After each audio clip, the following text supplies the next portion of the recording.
السلام علیکم ورحمۃ اللہ وبرکاتہ. الحمد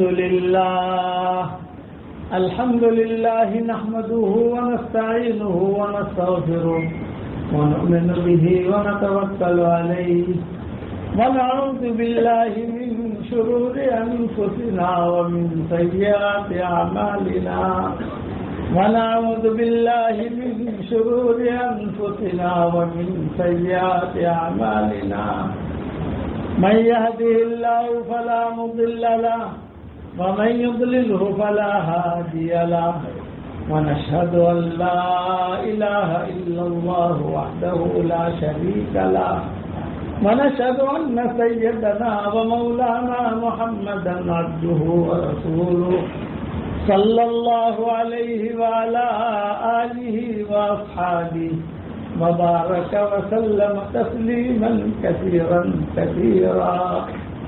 أما بعد فأعوذ بالله من الشيطان الرجيم.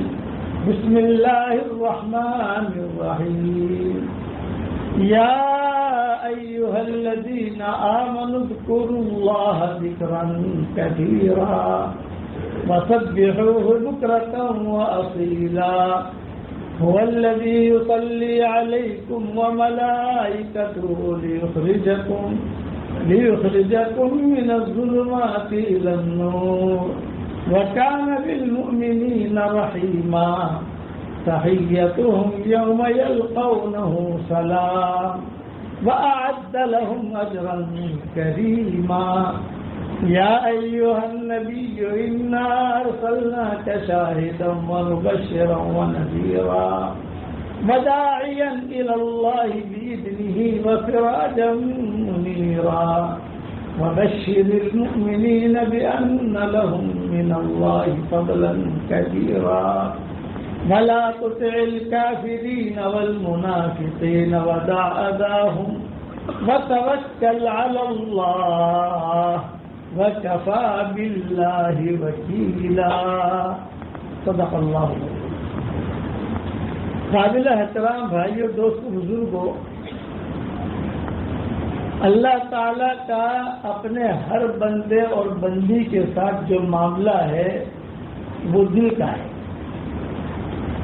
اسی لیے قرآن میں اللہ نے فرمایا ان یعلم اللہ فی قلوبکم خیرا یؤتکم خیرا. ہم تمہارے دلوں کو دیکھیں گے، تمہارے دلوں میں خیر ہوگی تو تمہیں خیر دیں گے. میرے والد صاحب رحمۃ اللہ علیہ ایک بات فرماتے تھے کہ اگر مشرک ہے، بے ایمان ہے، لیکن دل میں خیر ہے، اچھی سوچ ہے اور اس کا دماغ بھی اچھا ہے، سوچ بھی اچھی ہے، تو اللہ تعالیٰ اس سوچ کی وجہ سے اللہ اس کو ہدایت دے گا. سب سے بڑی خیر جو ہوتی ہے اسلام ہے. سب سے بڑی خیر وہ اسلام ہے. یہ عالم اللہ فی قلوبکم خیرا یؤتکم خیرا. ہمارا جو معاملہ ہے وہ اللہ تعالیٰ کے ساتھ معاملہ کلیئر ہونا چاہیے. نماز پڑھیں، قرآن پڑھیں، جو بھی پڑھیں، لیکن ہمارا دل صاف ستھرا ہونا چاہیے. دل کی دو قسمیں ہیں، ایک ہے قلب سلیم اور ایک ہے قلب سقیم. قلب سلیم وہ ہے سلامتی والا دل، جس کا دل ہر کتنے سے پاک ہے، کسی قسم کی کوئی برائی اس کے دل میں نہیں. اور ایک ہے قلب سقیم. قلب سقیم اسے کہتے ہیں کہ جس کے دل کے اندر سب گندگیاں بھری ہوئی ہیں، حسد بھرا ہوا ہے، بغض بھرا ہوا ہے، کینہ بھرا ہوا ہے، کسی کے بارے میں بدگمانی بھری ہوئی ہے. تو سارے علماء کا اتفاق ہے ایک مسئلے کے اوپر. عام طور سے علماء کسی مسئلے پر متفق نہیں ہوتے. عرب کچھ کہیں گے، یہ کچھ کہیں گے، وہ کچھ کہیں گے. تو یہ مسئلہ آگے ایک چیز بتا رہا ہوں، سارے علماء کا اتفاق ہے کہ اگر کوئی آدمی کا دل پاک صاف ہے تو اس کی عبادت بھی قبول، اس کی دعا بھی قبول. اور اگر دل کے اندر گندگیاں بھری ہوئی ہے تو اس کی عبادت بھی قبول نہیں، اس کی دعا بھی قبول نہیں. ہاں نیکی ملی، جیسے ہم نے مغرب کی نماز پڑھی اور دل کے اندر گندے کی پوری ہوئی ہے، تو فرشتہ کیا لکھے گا؟ فرشتہ لکھے گا کہ اس نے مغرب کی نماز پڑھ لی، اس کی جو نیکی ہوگی وہ نیکی مل جائے گی، قبول نہیں کریں گے۔ پھر ہماری شریعت میں نیکیوں کا ملنا یہ الگ چیز ہے، قبول کرانا یہ الگ چیز ہے، فرق ہے دونوں۔ نیکیاں ملنا تو ہماری شریعت سے بہت آسان ہے، میاں بیوی ایک دوسرے کی طرف محبت کی نگاہ سے دیکھ لیں اور ہنسے تو اللہ بھی ہنستے ہیں، کتنا آسان ہے کہ میاں بیوی ایک دوسرے کی طرف دیکھیں محبت کی نگاہ سے اور مسکرائیں دونوں، اللہ بھی مسکراتے ہیں۔ گھر جا کر عمل کر لینا ہے، اللہ کو ہنسا دینا، لیکن صاف دل کے ساتھ، یہ نہیں کہ دیکھ مولانا نے کہا ہے اس کے لیے میں ہنس تو رہا ہوں لیکن تیری میری لڑائی تو برقرار ہے، تو ٹھیک ہے۔ یہ نیکی، یہ ہماری شریعت میں نیکیاں کمانا بہت آسان، ایک مرتبہ آدمی کی دعا پڑھ لے، پڑھو میرے ساتھ، ربنا اغفر لی ولوالدی وللمؤمنین یوم یقوم الحساب۔ حدیثوں میں آتا ہے یہ ایک مرتبہ پڑھ لے تو اس وقت میں دنیا میں جتنے مسلمان مرد اور عورتیں ہوں گی ان سب کے برابر اللہ اسے نیکیاں دے گا۔ یہ بالکل نیچے اتر کر بات کر رہا ہوں۔ اخیر اس قول مرد علماء نے لکھا ہے کہ حضور صلی اللہ علیہ وسلم نے فرمایا من استغفر للمؤمنین والمؤمنات، تو آدم علیہ السلام کے زمانے سے لے کر قیامت تک جتنے مسلمان مرد عورتیں آئے، انسانوں میں سے بھی اور جناتوں میں سے، پہلا قول یہ، انسان بھی آگے جنات بھی آگے، آدم علیہ السلام کے زمانے سے لے کر قیامت تک ان سب کے برابر یہ کہنے لگے۔ دوسرے علماء کہتے ہیں کہ نہیں بھی حضور صلی اللہ علیہ وسلم نے جب کہا تب سے شمار ہوگا، بعد کے علماء کہتے ہیں کہ نہیں بھی جب پڑھے گا تب سے شمار ہوگا، بعض علماء کہتے ہیں کہ جب پڑھے گا تو جنات کی حالت کی برابر بھی آئے گا۔ حضور تو مومنین مومنات کا ہے، انسان تو کہا نہیں ہے، جنات ہی مومن ہے۔ تو آخری قول پر یہ علماء متفق ہوئے کہ جب پڑھے گا اس وقت ملے گا، لیکن اس سے انسان مراد ہوں گے، جنات مراد نہیں ہوں۔ یہ آخری قول میں نے لیا، حالانکہ قول لینا جاؤ تو وہ بھی لکھا ہے، وہ بھی لکھا ہے، وہ بھی لکھا ہے، وہ بھی لکھا ہے، کتنا آسان ہے اور حدیث معروف ہے۔ تو ہماری شریعت میں نیکیاں کمانا بہت آسان ہے، میاں جی نیکیاں کمانا آسان، گناہ معاف کرانا آسان۔ میاں بیوی ایک دوسرے سے جو ہے مسافہ کر رہے ہیں، 10 انگلیاں اس کی 10 انگلیاں اس کی، محبت کے ساتھ کر رہے ہیں، تو دونوں کے گناہ ایسے جھڑتے ہیں جیسا نل کا پانی کھولو، یہ نل کھولو تو اس میں پانی گھر گرتا ہے، ایسے گناہ جھڑتے ہیں۔ مشکل ہے قبول کرانا، اور اللہ کے ایک ہی اصول ہے، انما يتقبل اللہ من المتقین، ہم تقوی والوں کا قبول کرتے ہیں، قلب سلیم والوں کا۔ اسی لیے قرآن شریف میں الا من اتى اللہ بقلب سلیم، ہمارے پاس قلب سلیم لے کر آؤ۔ آج قلب سلیم ہے، میاں بیوی دونوں سوئے ہوئے ہیں، ایک دوسرے کے خلاف سارا کچرا بھرا ہوا ہے، پارٹنر ہے تو ایک دوسرے کے ساتھی ہیں ہمارے، چلو پارٹنر چھوڑو، ہمارے ساتھی مشورہ میں بیٹھے ہوں گے، ایک کے خلاف پتہ نہیں اس کے بارے میں اس کے دل میں کیا ہے، اس کے بارے میں اس کے دل میں کیا۔ اسی لیے حضور صلی اللہ علیہ وسلم فرماتے تھے کہ میرے سامنے کسی کی شکایت مت کرو، میں تمہارے پاس قلب سلیم لے کر چاہتا ہوں کہ تمہارے پاس قلب سلیم لے کر رہوں اور تمہارے پاس سے قلب سلیم لے کر اللہ کے بعد جاؤں۔ اس کو اللہ اچانک کا خیر دیتے ہیں۔ حضرت خدیجہ کہتی تھی کہ میں جوان تھی، مجھے حاجت تھی شوہر کی، اور پورے مکہ سے مانگے آتے تھے، لیکن میں معاملہ اللہ کو سونپتی تھی، میرے پاس مال تھا، مکہ میں ایک عزت تھی، ایک مقام تھا، کہ میں اللہ کو کہتی تھی کہ اللہ میرا دل تو جانتا ہے، میرے دل کے اندر کسی کے بارے میں کوئی برائی نہیں، کسی کے بارے میں کوئی بدگمانی نہیں. یہی حال تھا عثمان بن مظعون کا، یہی حال تھا فاطمہ اسدیہ کا. کس سے؟ ان کے حضرت علی کی والدہ فاطمہ اسدیہ، جو حضور صلی اللہ علیہ وسلم کی خدمت کی 42 سال تک. ابو طالب کے انتقال کے بعد یہ مسلمان ہوئی. ابو طالب جب تک زندہ رہے یہ اندر تو ہے اسلام. حضور کو نبوت مل گئی تھی، دیکھتی تھی کہ میرا لڑکا نبی بن گیا، چھپائے ہوئی تھی. ابو طالب سے ڈرتی تھی، لیکن ابو طالب کیا کہیں گے، لیکن دل صاف تھا. عثمان بن مظعون کا بھی یہی حال، حضرت خدیجہ کا بھی یہی حال، سب کا یہی حال. یہ پاک صاف دل والے تھے. معاذ بن جبل حضور صلی اللہ علیہ وسلم کے انتقال کے بعد گئے حضور کی قبر پر کھڑے ہوئے رو رہے تھے. حدیث میں آتا ہے ہچکیاں مار کے رو رہے. حضور نے ان کو روانہ کیا تھا معاذ بن جبل کو، اور کہا تھا کہ تم یمن جاؤ، یمن جا کر اپنا جو مسلمانوں کا مال ہوگا اس کو رولنگ، ان کو اجازت دی اور کسی کو اجازت نہیں. مسلمانوں کا جو زکوٰۃ کا مال ہے یا مال ہے اس کو رولنگ کرنے کی اجازت نہیں. جس کا حق ہے اسے پہنچاؤ. جیسے ہمیں سونے کی انگوٹھی پہننے کی اجازت ہے مردوں کو، عورتوں کو اجازت ہے. ایک صحابی کو حضور نے اجازت دی. ریشم کا کپڑا ہمیں پہننے کی اجازت دی، لیکن عبد الرحمن بن عوف کو حضور نے اجازت دی. تو بدن اور بال موت تھے تو ان کو اجازت دی تھی حضور نے. تو پہن کر آتے تھے تو صحابہ کہتے تھے کہ یہ حرام چیز پہن کر آئے، یہ وہ خط دکھاتے تھے مجھے اجازت ہے. خالد بن ولید نہیں پہن لیا ریشم کا کپڑا، اور تو تم نے روکا، پھر تم نے کیوں پہنا؟ بولے چچا کو نہیں دیکھتے آپ. عبد الرحمن بن عوف کو چچا کہتے تھے، کچھ شورا کے لوگوں میں عبد الرحمن بن عوف، اور خالد بن ولید یہ نئے لوگوں میں آخر میں مسلمان ہوئے ہیں. عبد الرحمن بن عوف بدری تھے، فرق تھا دونوں میں.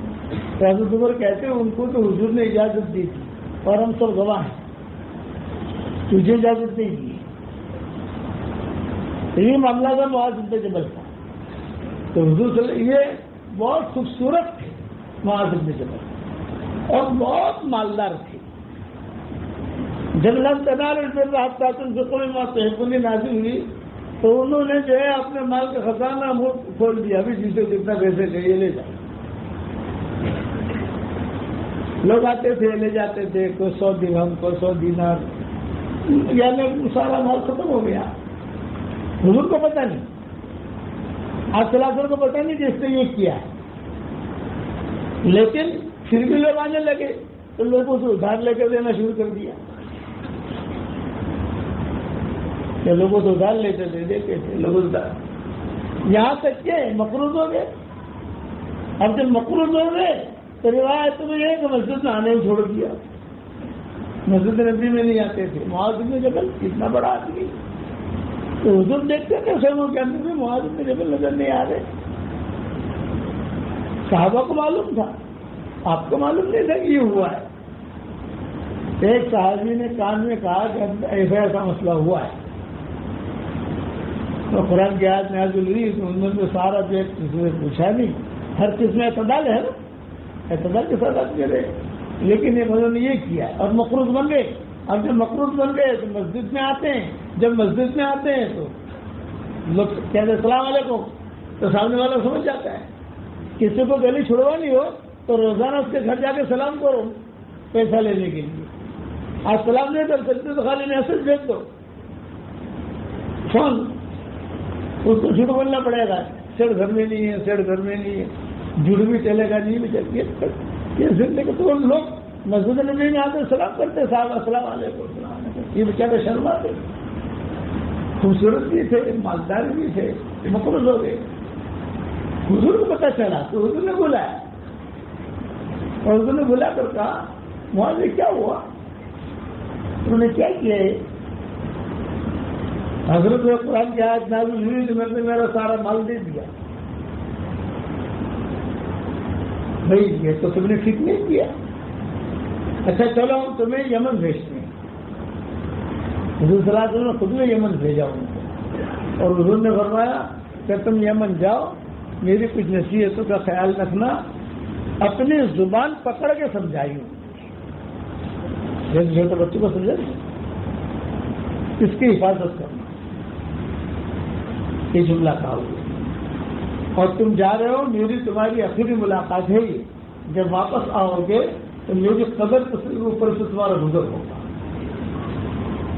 یہ آپ نے فرمایا، اور فرمایا تم جاؤ اور مسلمانوں کا مال وہاں یمن میں بہت ہے، اس کی رولنگ کرنا، اللہ اس میں برکت دے گا، تمہیں نفع اپنے پاس رکھ لینا، اور جو راس المال ہے بیت المال میں جمع کر دینا، یہ حضور نے ان کے لیے اجازت معاذ بن جبل کی۔ سب معاذ بن جبل بہت روئے، میں دل کی صفائی پر سمجھا رہا ہوں، اپنے دلوں کو پاک صاف رکھو تو اللہ اس دل میں آئے گا، اور اگر دل میں کچرا ہوگا تو کچرے والے دل میں اللہ نہیں آتا، یہ ذہن تو رکھنا، یہ بات کو سمجھائے گا نہیں، ہے بہت گہری جو میں کہہ رہا ہوں، اس لیے قرآن نے تزکیہ مزکی، اسی لیے ابراہیم علیہ السلام کے بارے میں کہا وَإِنَّ مِن شِيعَتِهِ لِإِبْرَاهِيمَ إِذْ جَاءَ رَبَّهُ بِقَلْبٍ سَلِيمٍ، تو انہیں جماعتوں میں سے ابراہیم بھی ہے کہ جو ہمارے پاس قلب سلیم لے کر آیا، اس لیے اللہ نے ان کو کتنا بڑا درجہ دیا کہ ان کو بیت المقدس بھی ملا، اور ان کو کعبہ بھی ملا، اور ان کے خاندان کے اندر کتنے انبیاء ہیں، اور سب سے بڑے نبی حضور صلی اللہ علیہ وسلم آتے ان کے خاندان میں، انہوں نے قلب سلیم۔ حضور بار بار صحابہ کو کہتے تھے کہ اپنے دلوں کو پاک رکھو، اپنے دلوں کو پاک رکھو، اپنے دلوں کو پاک رکھو، اپنا دل پاک۔ مولانا یوسف صاحب رحمۃ اللہ علیہ فرماتے تھے مشوروں میں بیٹھو گے اور دلوں میں کچرا بھر کے بیٹھو گے تو دنیا میں کچرا پھیلے گا، اور اگر دل پاک صاف رکھ کے بیٹھو گے تو اللہ کی طرف سے تم ملہم بنو گے، اللہ کی طرف سے ملہم۔ جس کا دل پاک صاف ہوتا ہے وہ اللہ کی طرف سے اس کی رہبری ہوتی ہے۔ حضرت عمر کے زمانے میں حضرت علی نے خواب دیکھا،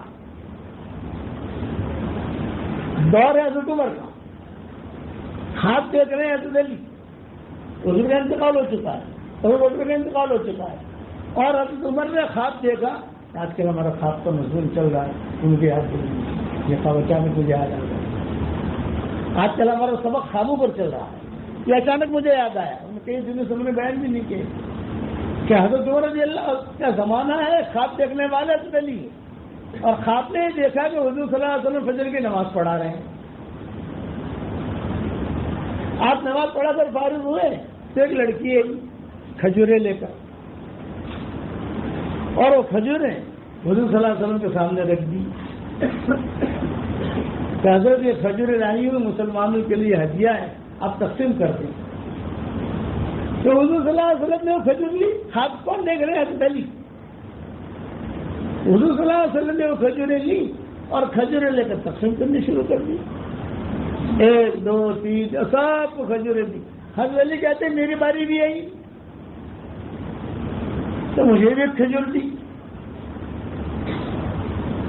تو میں نے حضور سے کہا زد یا رسول اللہ، ایک اور دیجیے فاطمہ کے لیے، صاف دادی ہے، بس میں نے دوسری مانگی اور مسجد نبی میں اذان شروع ہو گئی، خواب پورا ہو گیا، حضور دی نہیں مجھے، نہ دینے کے لیے جھولے میں ہاتھ ڈالا، میں نے کہا زد یا رسول اللہ ایک اور دیجیے، فوراً جو ہے اذان ہو گئی، خواب پورا ہو گیا۔ حضرت علی کہتے ہیں میں تیاری کر کے مسجد نبی میں پہنچا، حضرت عمر امیر المومنین تھے، نماز پڑھا رہے تھے، اور اتفاق حضور جو آیتیں پڑھ رہے تھے میں نے خواب میں سنی تھی وہی آیتیں عمر پڑھ رہے تھے۔ میں نے نماز پڑھ کر فارغ ہوا تو حضرت عمر رضی اللہ تعالیٰ میں بیٹھے ہوئے تھے، وہی لڑکی آئی جسے میں نے آدھے گھنٹے پہلے خواب میں دیکھا تھا، کھجوریں لے کر۔ ارے یہ وہی لڑکی ہے، میں یہ خواب میں دیکھ کے آ رہا ہوں، اور حضرت عمر کے سامنے رکھ دی، امیر المومنین ھذا ھدیہ للمسلمین، یہ مسلمانوں کے لیے ہدیہ ہے۔ کیونکہ خواب میں نے دیکھا تھا حضور صلی اللہ علیہ وسلم کو، اور لڑکی کو بھی دیکھا تھا. سب نے کہا بھائی آ جاؤ لائن لگاؤ، سب فوٹو توڑنے ایک ایک ایک ایک ایک ایک ایک ایک کھجور. حضرت علی کہتے ہیں کہ میں بھی لائن میں تھا تو مجھے بھی کھجور دی. جب مجھے کھجور دی تو میں نے کہا ضد یا امیر المومنین، امیر المومنین ایک اور دیجیے. سب زبر میں طرف دیکھ رہے ہیں اور کہہ رہے ہیں رات کو حضور نے کتنی دی دیجیے.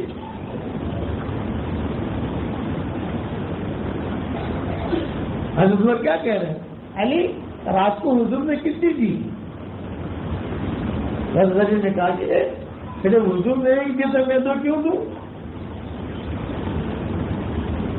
تو حضرت علی نے کہا کہ امیر المومنین یہ خواب میں نے دیکھا ہے اور کسی سے بیان نہیں کیا ہے.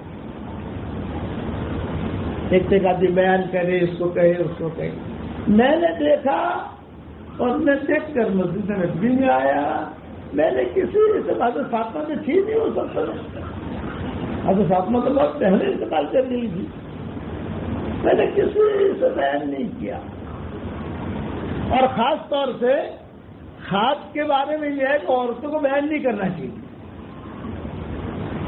جو فرشی حور ہے نا، فرشی حور، آدمی صبح اٹھتے ہی فرشی حور میں خواب سناتا ہے آج تو میں نے یہ خواب دیکھا. یہ خواب کے اصولوں کے خلاف ہے. جو معبرین نے انہوں نے منع کیا ہے کہ عورتیں وہ خواب کی تعبیر دے بھی نہیں سکتی. عورتیں ناراض نہ ہو یا ورنہ کلیان میں آنا میرے لیے مشکل ہو جائے گا. یہ خواب کی تعبیر بھی نہیں دے سکتی. علماء نے منع کیا کہ ان کے مزاج کے اندر تیزی ہوتی ہے، زیادہ تفقع نہیں ہوتا.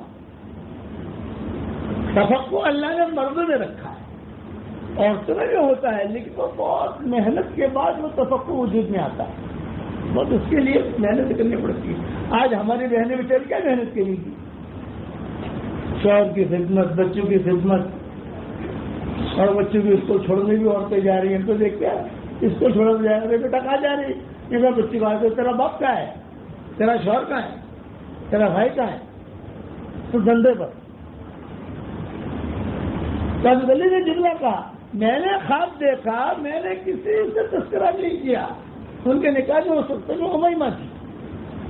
حضرت فاطمہ کا جب انتقال ہوا تو حضرت فاطمہ نے حضرت علی سے کہا تھا، مسئلہ ہوا تھا حضرت فاطمہ کا اور حضرت علی کی لڑائی میں کیا کہوں، نوک جھوک ہوئی تھی. 2 مرتبہ نوک جھوک ہوئی.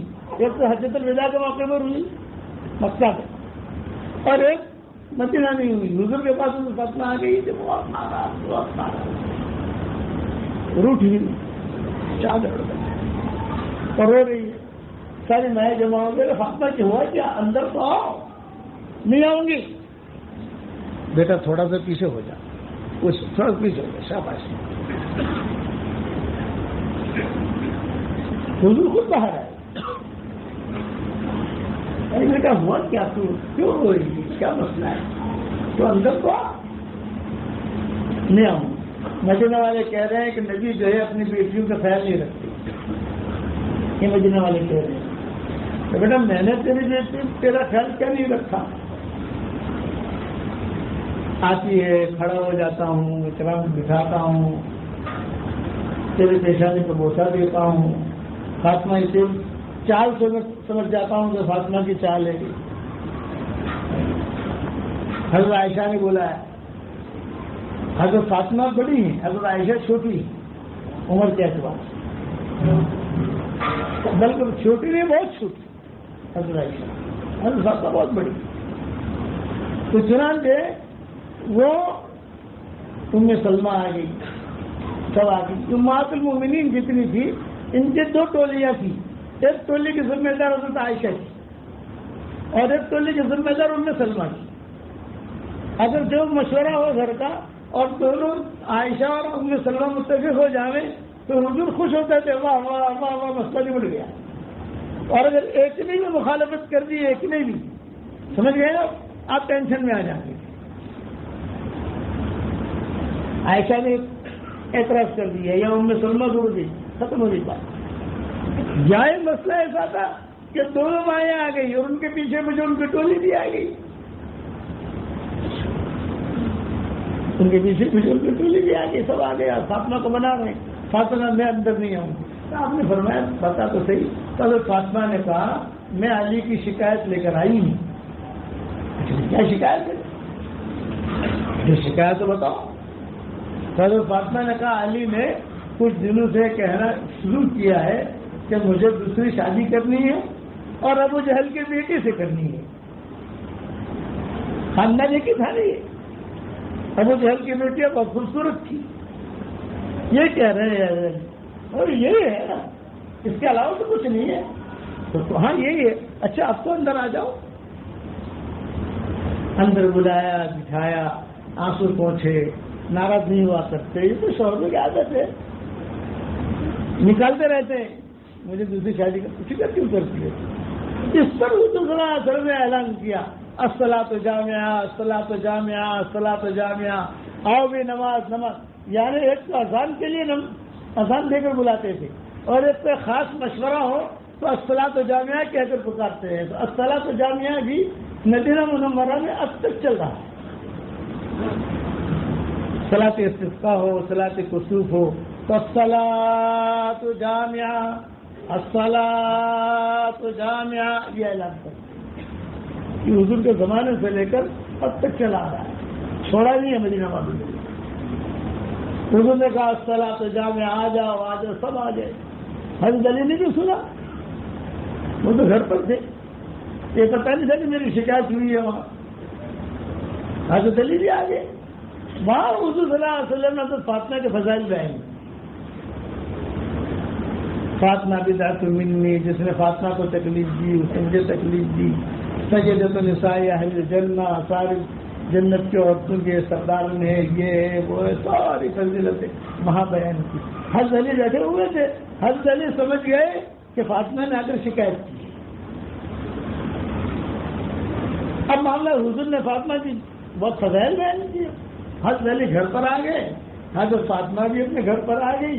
تو حضرت علی نے گھر پر آتے ہی کہا فاطمہ مجھے دوسرا نکاح، ارے بتاؤ تو بھائی نہیں کہا، توبہ توبہ توبہ توبہ توبہ۔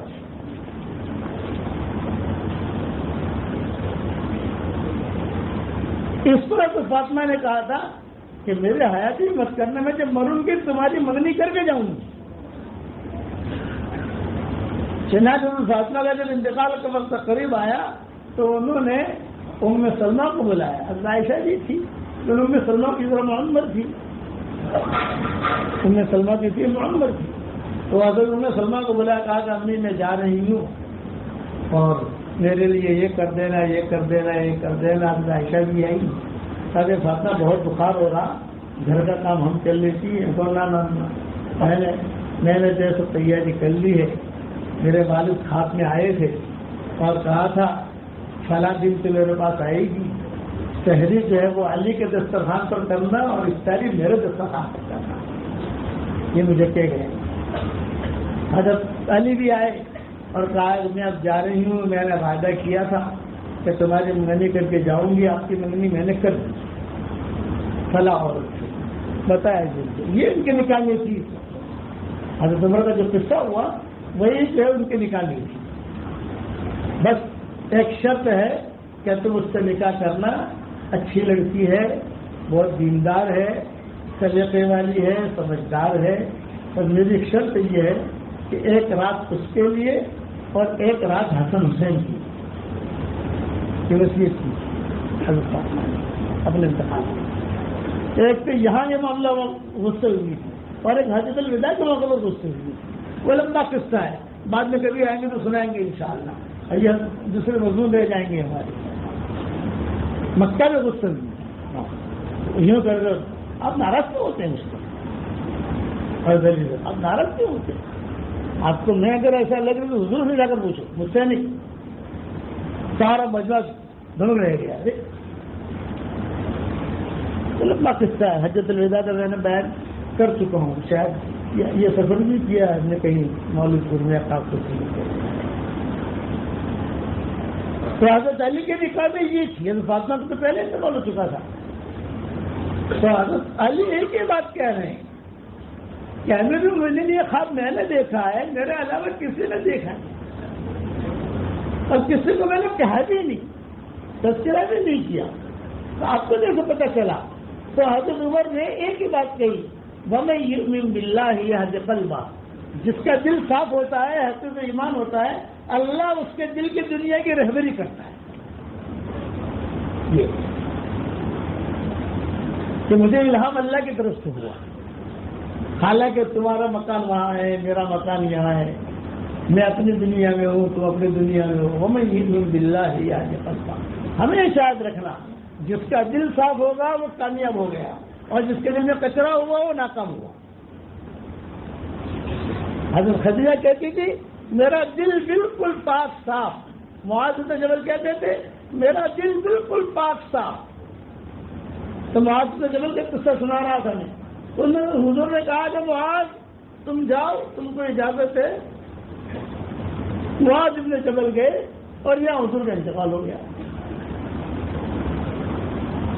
اور کچھ اللہ نے ایسے برکت دی، ایسے برکت دی معاذ بن جبل کو، ایسے برکت دی، ایسے برکت دی کہ بہت مال جمع ہو گیا یمن میں۔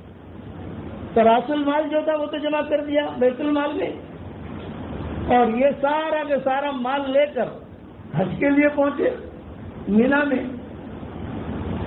یہاں حج میں پہنچے تو باندیاں یمن کی، یمن کے غلام، یمن کے پیسے، تجارتی لوگ ہوتے ہیں یمن والے۔ ایک لطیفہ سناتا ہوں، لطیفہ قرآن حدیث میں نہیں ہے لیکن لطیفہ ہے، اور لطیفہ بھی کچھ سچا ہے۔ جس کے آخر میں نون آئے نا، نون وہ یا تو ایک دم ٹاپ ہوگا یا ایک دم نیچے ہوگا، بیچ نہیں ہوگا۔ جس کے آخر میں نون آ رہے، جیسے رمضان تو قرآن تو دین، یہ جتنے جو ہمارے ہیں تو جس کے آخر میں نون آئے گا وہ ایک دم ٹاپ ہوگا، یا ایک دم نیچے ہوگا شیطان، ہارون، فرعون، یمن۔ اب تم حساب لگا لینا ٹاپ ہے کہ نیچے، ایران، افغانستان، جہاں جس کے آخر میں نون آئے گا یا تو ایک دم اوپر یا ایک دم نیچے۔ اور وہ سوچتے رہنا، ناموں پر بھی سوچتے رہنا۔ میری بھتیجی ہے تو اس کا، میرا بھائی ہے چھوٹا تو اس کے سارے بھائی تو میری بھتیجی ان کے نکاح میں ہے، بھانجی جو میں دلی جب جاتا ہوں وہاں میں تو پھر جمع ہوتے ہیں وہاں، تو میں کہتا ہوں بیٹا دیکھ یہ جتنے ہیں نا تیرے گھر میں سب آخر میں نون والے ہیں، سب دیکھ یہ اس کا نام بھی ہے، اس کا نام بھی سب آخر میں نون ہے۔ اب یہ ٹاپ ہے کہ نیچے ہے وہ تو حساب لگا لینا، بہت ہستی ہے، وہ لوگ بھی ہنستے ہیں۔ تو یمنی لوگ جو ہوتے ہیں تجارت ان کے مزاج میں ہوتا ہے، اسی طریقے سے یہ ایرانی لوگ جو ہوتے ہیں یہ بھی ان کے مزاج میں کچھ نہ کچھ ایران تو کتابوں میں لکھا ہے کہ یہ وہاں سے بہت مال لے کر اور بہت جلدی نفع مل گیا، حضور نے دعا دی تھی۔ جب مال آیا تو مینا میں بیٹھے ہوئے تھے حضرت ابوبکر، حضرت عمر احرام کی حالت میں، حضرت عمر تو وہ سمجھدار تھے، وہ فراست تھی، انہوں نے یوں دیکھا، ارے یہ کس کے؟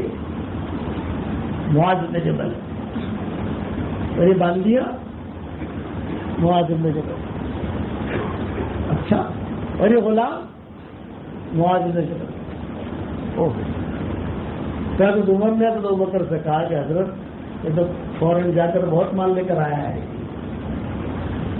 فوراً گیا تھا بہت مال لے کر آیا ہے، اس کو کہو بھائی جتنا تیرا ضرورت کی چیزیں جو قرضہ ہوا تیرا مدینہ میں، حضور نے بڑی اجازت دی تھی، وہ قرضہ جو ہوا تو اس کو جو ہے تیرا مال لے لے، تھوڑا نفر بھی لے لے، قرضہ بھی ادا کر دے، باقی سب بیت المال میں جمع کر۔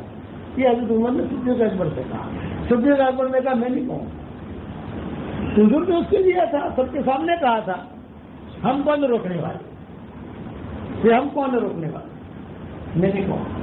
یہ صدیق اکبر نے جواب دیا حضرت عمر، لیکن حضرت عمر کہتے تھے مجھے رات رات میں نیند نہیں آتی تھی کہ یار اتنا مال لے کر آیا ہے، یہ تو مسلمانوں کے کتنا کام لگ جائے گا، کتنے مکانات بچ جائیں گے، کتنا یہ ہوگا یہ ہوگا، تو سب لگاتے تھے حضرت عمر۔ اور صدیق اکبر کہتے تھے تو بار بار حضرت عمر اصرار کرتے رہے اور حضرت ابوبکر انکار کرتے رہے، یہ نہیں ہو۔ پھر صدیق اکبر نے اتنا کہا بہت شوق ہے، ٹھیک ہے میں بہت شوق ہے مسلمانوں کے لیے، تو آپ کہو، آپ بھی تو شورا کے آدمی ہو، بڑے آدمی ہو، حضور نے آپ پر اعتماد کیا ہے، پھر اب حضرت عمر کی ہمت نہیں. لیکن حضرت معاذ بن جبل کو بھنک پڑ گئی، تھوڑی بھنک، وہ بھنک پڑ گئی کہ یہ کچھ مسئلہ ہے میرے بارے میں. رویے سے آدمی سمجھ جاتا ہے. معاذ بن جبل کو کسی ذریعے سے وایا کہ بھائی ایسے دونوں بڑوں میں بات ہو رہی ہے. تو معاذ بن جبل کو جو خبر پہنچی تو معاذ بن جبل خود آ گئے حضرت عمر اور ابو بکر کے پاس. دونوں بیٹھے ہوئے تھے. حضرت یہ سارا مال میرا ہے، حضور نے مجھے دیا ہے. جو راس المال تھا موڑی جسے کہتے ہیں، میں یمن میں چھوڑ آیا ہوں، مجھ سے کوئی لے نہیں سکتا اسے. حضور نے مجھے دیا ہے. سب گواہ ہو تم، انتم الشہداء. صدیق اکبر نے کہا حق. صدیق اکبر نے ذرا زور سے کہا حق، اور حضرت عمر خاموش ہو گئے. وہ گلے نہیں اتر رہی تھی حضرت عمر کی. اب ان کا خاموش رہنا ان کو تشویش میں ڈال رہا تھا. بھائی ایک امیر المومنین کہہ رہا ہے کہ حق، تو ظاہر بات ہے کہ دوسرے کو بھی کہنا چاہیے حق. لیکن حضرت عمر خاموش. یہ ہو گیا، حج ہو گیا، مدینہ منورہ پہنچے.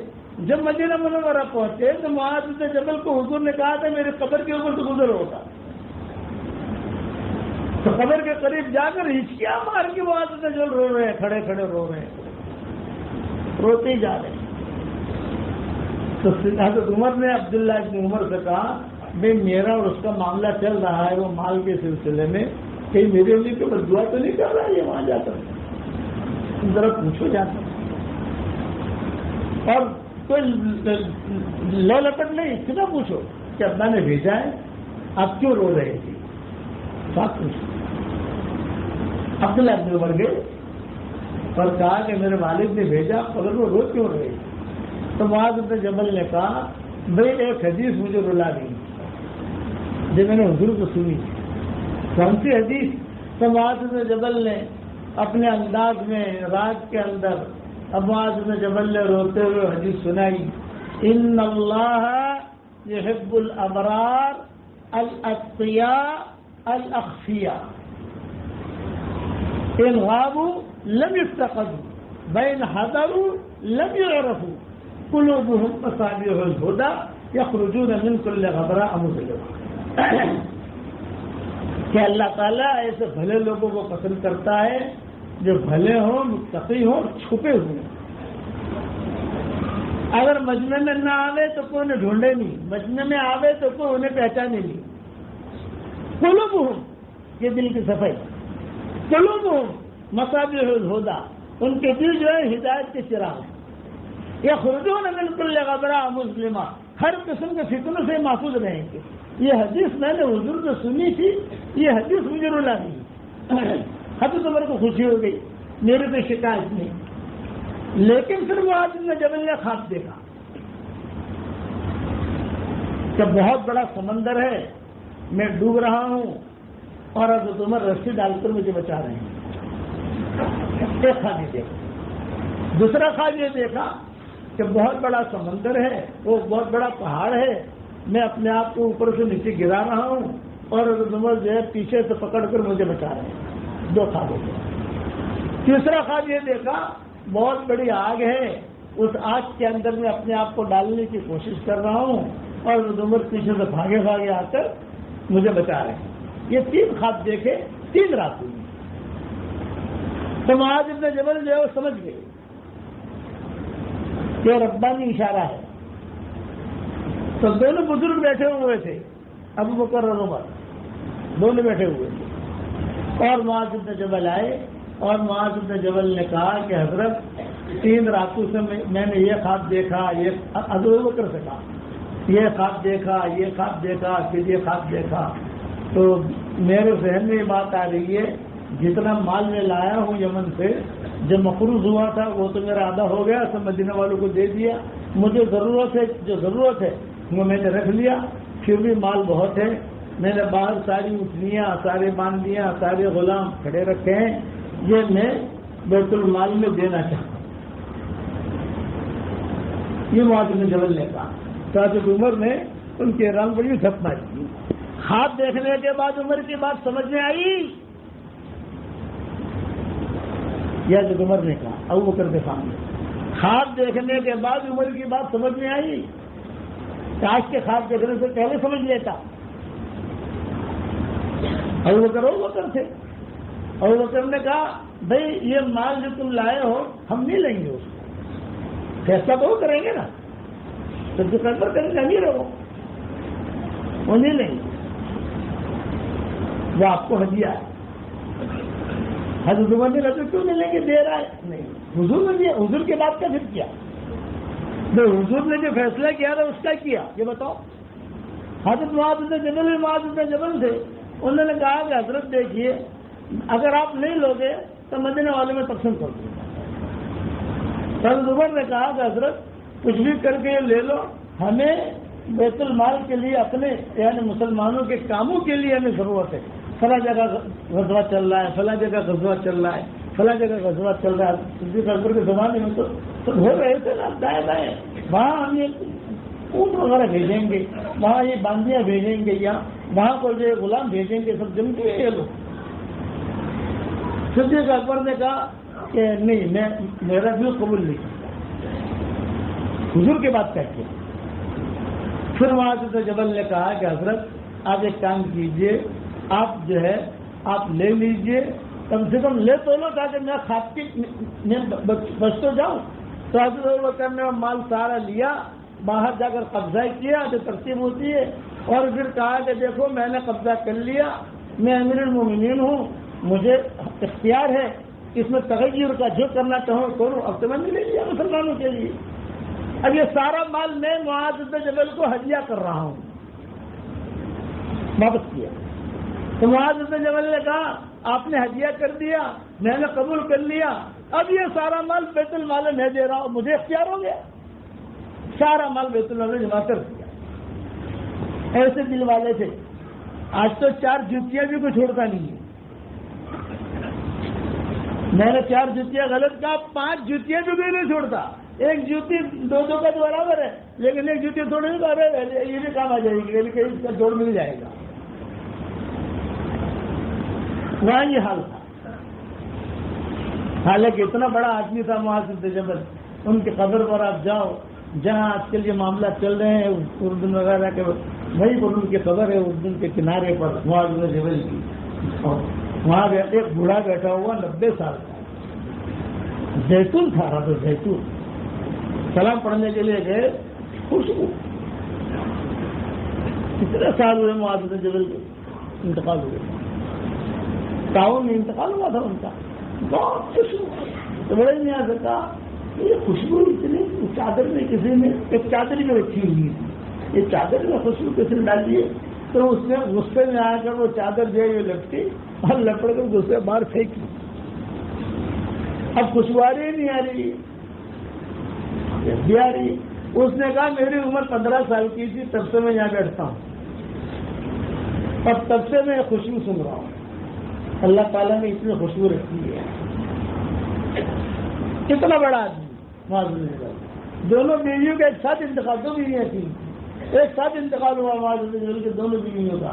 تو انہوں نے سب علماء سے پوچھا کہ کیا کروں، اتنا انصاف تھا ان کے یہاں کہ کس کو کہاں دفن کروں، پہلے کس کو دفن کروں، بڑی والی کو چھوٹی والی کو؟ تو علماء نے کہا قرآن ڈالو، قرآن میں جس کا نام پہلے آئے اس کو دفن کرو، قرآن ڈالا۔ آج کل دوسری شادی کا شوق بہت ہوتا ہے نا آدمیوں کو، باتیں کرتے ہیں باتیں، لیکن اس کے وہ دوسری شادی کے بعد کیا نتائج ہوتے ہیں اس کے اور کیا احکامات ہیں، یہ احکامات تو دیکھتے ہیں نہیں، خالی شوق ہوتا ہے۔ حضرت فاطمہ رضی اللہ عنہا سے یہ کہا کہ شوق ہے، لیکن یہ کہ شوق ہونے کے بعد وہ احکامات کیا ہے، احکامات تو دیکھے آدمی۔ تو میں دل کی صفائی میں یہ بات کر رہا تھا، اس پر میں نے قصہ شروع کیا تھا جو خدیجہ تھا۔ خدیجہ کہا کرتی تھی کہ میں ہمیشہ اللہ سے کہتی تھی کہ اللہ افوض امری الیک، جو معاملہ مرد کا ہو عورت کا ہو، وہ اگر اللہ اپنا معاملہ اللہ کو سپرد کرے گا وہ کبھی بھی نامراد نہیں ہوگا۔ اچھا حضور صلی اللہ علیہ وسلم کو سب پہچانتے تھے، ابھی نبوت ملی نہیں ہے، نبوت ملنے میں دیر ہے، لیکن ایک آپ صلی اللہ علیہ وسلم کام کرتے تھے، ابو طالب کے گھر پہ رہتے تھے، بازار میں جاتے تھے، آتے تھے، کبھی کسی کی بکریاں وغیرہ بھی چلا لیا کرتے تھے، اس سے کچھ پیسے ملتے تھے حضور صلی اللہ علیہ وسلم کو. یہ حضور صلی اللہ علیہ وسلم خود اس عائشہ کو سناتے تھے کہ مجھے وہ دن یاد ہے.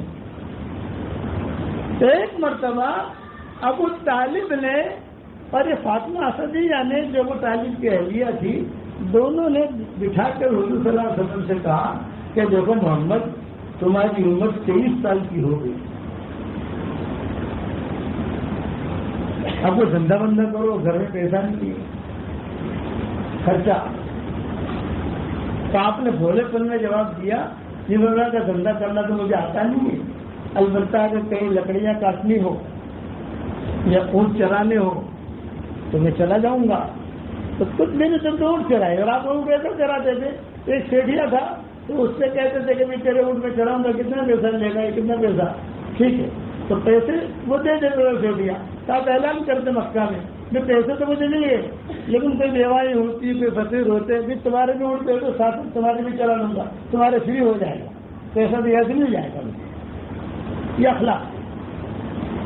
لیکن فاطمہ اسدیہ اور یہ ابو طالب یہ اصرار کرتے تھے کہ نہیں، تم خدیجہ کے پاس جاؤ اور خدیجہ کے پاس جا کر تم پیسہ ویسا لو، سب کو دیتی ہے پیسہ، خالی تمہاری بات نہیں، تم خود جاؤ اور شام جاؤ. آپ نے فرمایا ٹھیک ہے. آپ اپنے فقیرے کا پیالہ لے کر لائن میں کھڑے ہو گئے. خدیجہ بیٹھی ہوئی تھی. یعلم اللہ فی قلوبکم خیرا یؤتکم خیرا، یہ آیت یاد رکھنا. دلوں میں خیر ہوگی، اللہ تمہیں خیر دے گا. کہاں سے دے گا یہ مت پوچھو، دے گا. اپنے دل کی دنیا پاک کرو، یہ بہت ضروری ہے. ہر آدمی یہ دیکھے کہ میرے دل میں کتنا کچرا بھرا ہوا ہے، پارٹنر کے بارے میں، ساتھی کے بارے میں، بیوی کے بارے میں، بیٹے کے بارے میں. دل اللہ نے کچرے کے لیے نہیں رکھا، دل اللہ نے اپنے لیے رکھا ہے. اسی لیے کہتے ہیں کہ اللہ کہاں ہے؟ تو قلب مومن میں ہے، اللہ مومن کے دل میں ہے. اگر پاک صاحب ہے اللہ وہاں ملے گا. حضور صلی اللہ علیہ وسلم سے کھڑے ہو گئے. جب حضور کھڑے ہو گئے تو خدیجہ جو ہے وہ بیٹھی رہتی تھی ایک درخت کے نیچے، اور تھیلیاں پڑی رہتی تھی درہم کی، دیناروں کی. الگ الگ کلر ہوتے تھے. دینار یعنی سونا، درہم یعنی چاندی. تو دینار کی تھیلیاں تو کم وزن کی ہوتی تھی، سونا ہے، اور درہم کی تھیلیاں ذرا وزنی ہوتی تھی. پھر حساب کتاب کر کے سب کو دیتی تھی، اتنا اتنا دینار اتنا، اور جو بھی اس کا ترتیب ہوتی تھی اس دور کے اعتبار سے ایگریمنٹ ہوتا تھا. دیکھا حضور جب کھڑے ہو گئے تو حضرت خدیجہ نے دیکھا کہ وہ پیچھے کو لڑکا آیا، تو اس کی خاص سیکرٹری تھی حضرت خدیجہ کی نفیسہ. اس کا نام تھا نفیسہ. یہ نفیسہ نام پرانا چلا آ رہا ہے، زینب نام پرانا چلا آ رہا ہے، یہ یہودیوں کے نام. اسلم نام پرانا چلا آ رہا ہے، یہ یہودیوں کے نام جو حضور نے بدلے نہیں. آج بھی اسلم نام ہوتا ہے یہودیوں کا، آج بھی زینب نام ہوتا ہے یہودیوں کا. حضور نے اسے بدلا نہیں. حضور کو جو زہر دینے والی تھی اس کا نام بھی زینب تھا. زہروں کے قصے مدینے میں بہت ہوتے تھے. تو حضور صلی اللہ علیہ وسلم بلال سے پوچھتے تھے بھائی تو زینب کی میٹر لایا ہے تو کون سی زینب؟ آئیے زینب. عبداللہ بن مسعود کی بیوی کا نام زینب، حضور صلی اللہ علیہ وسلم کی بیٹی کا نام زینب، حضور صلی اللہ علیہ وسلم کی بیوی کا نام زینب. ہر گھر میں زینب ہوتی تھی. اور اگر برا نہ مانو تو ایک بات بتاؤ بھائی، ابو العاص ابن ربیع کی بیوی کا نام زینب. یہ تو ابو العاص ابن ربیع کو جو اسلام مسلمان ہوئے، یہ حضرت زینب کی محنت تھی. حضور نے چھوٹا کر دیا تھا کہ زینب نام کی لڑکیاں جو ہوتی ہیں بہت سمجھدار ہوتی ہیں، تھوڑی سی تیز دماغ ہوتی ہے. جا کر کہنا مت اپنی بیویوں کو، تھوڑی سی تیز دماغ ہوتی ہے لیکن بہت سمجھدار ہوتی ہے. مستقل زینب کے نام کے اوپر میرا بیان ہے، مستقل، کہ جتنی زینبیں تھی مدینہ منورہ میں تھوڑی سی تیز دماغ تھی، لیکن ان زینبوں سے اللہ نے دین کا کام بوٹ لیا. ابو العاص ابن ربیع جو تھے یہ ان کے نکاح میں زینب تھی، حضور کے ساتھ رہتی. حضور نے سیدھا کر دیا کہ دیکھو بھی تم مسلمان نہیں ہو اور یہ میری بیٹی مسلمان ہو گئی، اب تمہارا اور میری بیٹی کا کوئی جوڑ نہیں، میں میری بیٹی کو مدینہ منورہ لے جا رہا ہوں. ابو الاسود ربیع سے حضور صلی اللہ علیہ وسلم بہت محبت کرتے ہیں، بہت. بلکہ حضور نے ایک مرتبہ تو یہ کہا کہ داماد ہو تو ایسا. یہ کافر تھے، پہلے کافر کے گھر میں مسلمان لڑکیاں ہوتی تھی، بعد میں جب اسلام آیا تو حضور نے اعلان کر دیا بھائی اب جو ہے جس کو بھی نکاح کرنا ہو تو جو ہے اسلام ہونا ضروری ہے. تو حضور نے ابو الاسود ربیع سے کہہ دیا کہ بھائی تم امانت دار ہو، سمجھدار ہو، اگر میری بیٹی کا نکاح یا بیٹی کو رکھنا چاہتے ہو اپنے نکاح سے مسلمان ہو جاؤ. انہوں نے کہا نہیں مسلمان تو نہیں ہوں گا. آپ نے فرمایا ٹھیک ہے، حضور لے آئے. ابو الاسود ربیع کس کا کام کرتے تھے؟ پتھروں. ایران جاتے تھے اور وہاں جا کر فیروزہ وہاں جا کر لاتے تھے. وہ ایک مرتبہ وہ سامان لے کر کافی عمدہ سامان لے کر رات کو آ رہے تھے تو وہ رستہ بھول گئے. میرے والد صاحب رحمۃ اللہ علیہ فرماتے تھے کبھی کبھی جو ہے کوئی بیل گاڑی کھڈے میں گرتی ہے، ابا کہتے تھے بیل گاڑی چل رہی ہے، کبھی کبھی کھڈے میں گری تو کسی کی نس ٹل جاتی ہے اور کبھی کبھی ٹلی ہوئی نس ٹھیک ہو جاتی ہے. یہ ابا مثال دیتے تھے. اور ابو الاسود ربیع کا قصہ کہتے تھے، خیر وہ مختصر کہتے تھے، ہم ذرا تفصیل سے کہتے ہیں. وہ آ رہے تھے شام سے تجارت، اور اس زمانے میں معمول یہ تھا کہ مدینہ منورہ کی بارڈر میں کوئی نہیں آ سکتا تھا. مدینہ منورہ کی بارڈر میں کوئی آ گیا ہتھیار لے کر یا سامان لے کر، میں ہمارے بارڈر میں تم کیوں آئے؟ تو اس کو پکڑ لیتے، پکڑ کر بھی مسلمانوں میں تقسیم کرتے تھے، یا اگر معاف کرنے کا ہوتا معاف کر دیتے تھے. حضور کے سامنے بات آتی تھی کہ اس کو میں نے پکڑا ہے، ہماری بارڈر میں آیا. تب ابو الاسود ربیع جا رہے تھے مدینہ مکہ، رات کا وقت تھا اور اندھیر، وہ ٹھنڈی بہت تھی اور مدینہ منورہ میں ٹھنڈی بہت ہوتی ہے. وہ ٹھنڈی رات کا وقت وہ راستہ بھول گئے. راستہ ایسا بھولے کہ مدینہ کی بارڈر میں آ گئے. مدینہ کی بارڈر میں ایسے آئے کہ مدینہ میں یعنی اس آگے چلتے گئے. انہیں پتہ نہیں، یہ سمجھ رہے ہیں کہ میں مکہ جا رہا ہوں. لیکن وہ اب صحابہ نے دیکھ لیا، وہ ٹولیاں ہوتی تھی وہاں کی، صحابہ نے دیکھ لیا تو صحابہ نے کہا کہ وہ یہ کون ہے یہاں. تو صحابہ نے سامان لے لیا، ان کو پکڑنے کی کوشش کی ابو الاسود ربیع کو. تو ابو الاسود ربیع سمجھے گیا یہ مجھے قتل کریں گے. اب آدھی رات میں کون مجھے پناہ دے؟ دیکھو پناہ دے دے کسی کو تو اس کی جان بچے گی، پناہ نہیں دے گا تو قتل کر دیں گے. تب ابو الاسود ربیع دوڑے دوڑے، جوان آدمی تھے، دوڑے دوڑے دوڑے مدینہ میں آ گئے. مدینہ میں آ گئے تو ان کو پتا تھا کہ میری بیوی یہاں رہتی ہے، حضور کی بیٹی. اب بیوی تو تھی نہیں، حضور نے تو جھوٹا کر دیا تھا. ایک بڑے گیا رستے ہی ملے، چچا زینب کا گھر کہاں ہے؟ زینب کا گھر. تو چچا نے کہا تو من تھے کون زینب؟ زینب بنت رسول. چچا نے کہا مجھے بتائیں، ان کو اپنی جان کی فکر.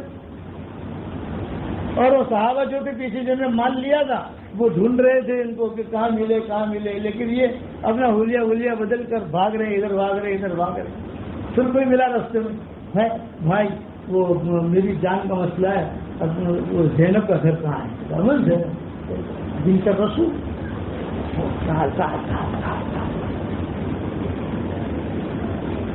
سب زندہ، حضور بھی زندہ ہے، سب زندہ ہے، ادھر زندہ ہے، سب رات کو آرام کر رہے ہیں. پر اشارہ کر دیے یہ گھر زینب کا ہے، یہ کمرہ ٹاٹ پڑا ہوا تھا وہاں. یہ چلے گئے وہاں رات کے اندھیرے میں، انہوں نے دستک دی. حضرت زینب گھبرائی کہ رات کے وقت میں میرے گھر میں کون دستک دے رہا ہے. سمجھداری کہہ رہا ہوں زینب کے نام. زینب نے آئی اس طرح سے کہا کون؟ اس لیے کہ حضور کے کمرے میں قریب ہے اور امہات المومنین میں قریب ہے اور یہ یہاں آ گئے. تو حضرت زینب سمجھ گئی کہ ہاں یہ تو ابو الاسود ربیع ہے. شوہر تو تھے پہلے، دونوں میں فطری محبت جو ہوتی ہے وہ تو تھی. تو ایک دم سے چونکی، ایک دم سے گھبرائیں، تو بچوں کو جگائے کیا بھائی دیکھو، تو انہوں نے کہا، انہوں نے پوچھا کہ کیوں آئے ہو رات کے وقت میں، تمہارا میرا کوئی تعلق تو ہے نہیں؟ تو انہوں نے کہا کہ کچھ نہیں، مجھے خالی کوئی امن دے دے تو میری جان بچ جائے گی، مال تو میرا گیا، مجھے کوئی غرض نہیں ہے، جان بچ جائے گی، مکہ چلا جاؤں گا، وہاں جا کر مال کما دوں گا، جس لوگ اب سب میرے پیچھے پڑے ہوئے قتل کریں گے، مجھے کوئی امن دے دے۔ حضرت زینب نے کہا میں نے امن نہیں دیا، لیکن میں نے امن دیا کمرے میں دیا، مدینہ والوں کی کیا پتا؟ اس زمانے واٹس ایپ تو تھا نہیں، ریڈیو تو تھا نہیں، تو اگر زینب نے ایک انسانی رشتے کے اعتبار سے بستر دے دیا، ٹھنڈی تھی تو لیاب دے دیا، باہر بچوں نے کہا ان کو اوڑا، کوئی کھجوریں رکھ دی، پانی وغیرہ رکھ دیا، جو سلا دیا۔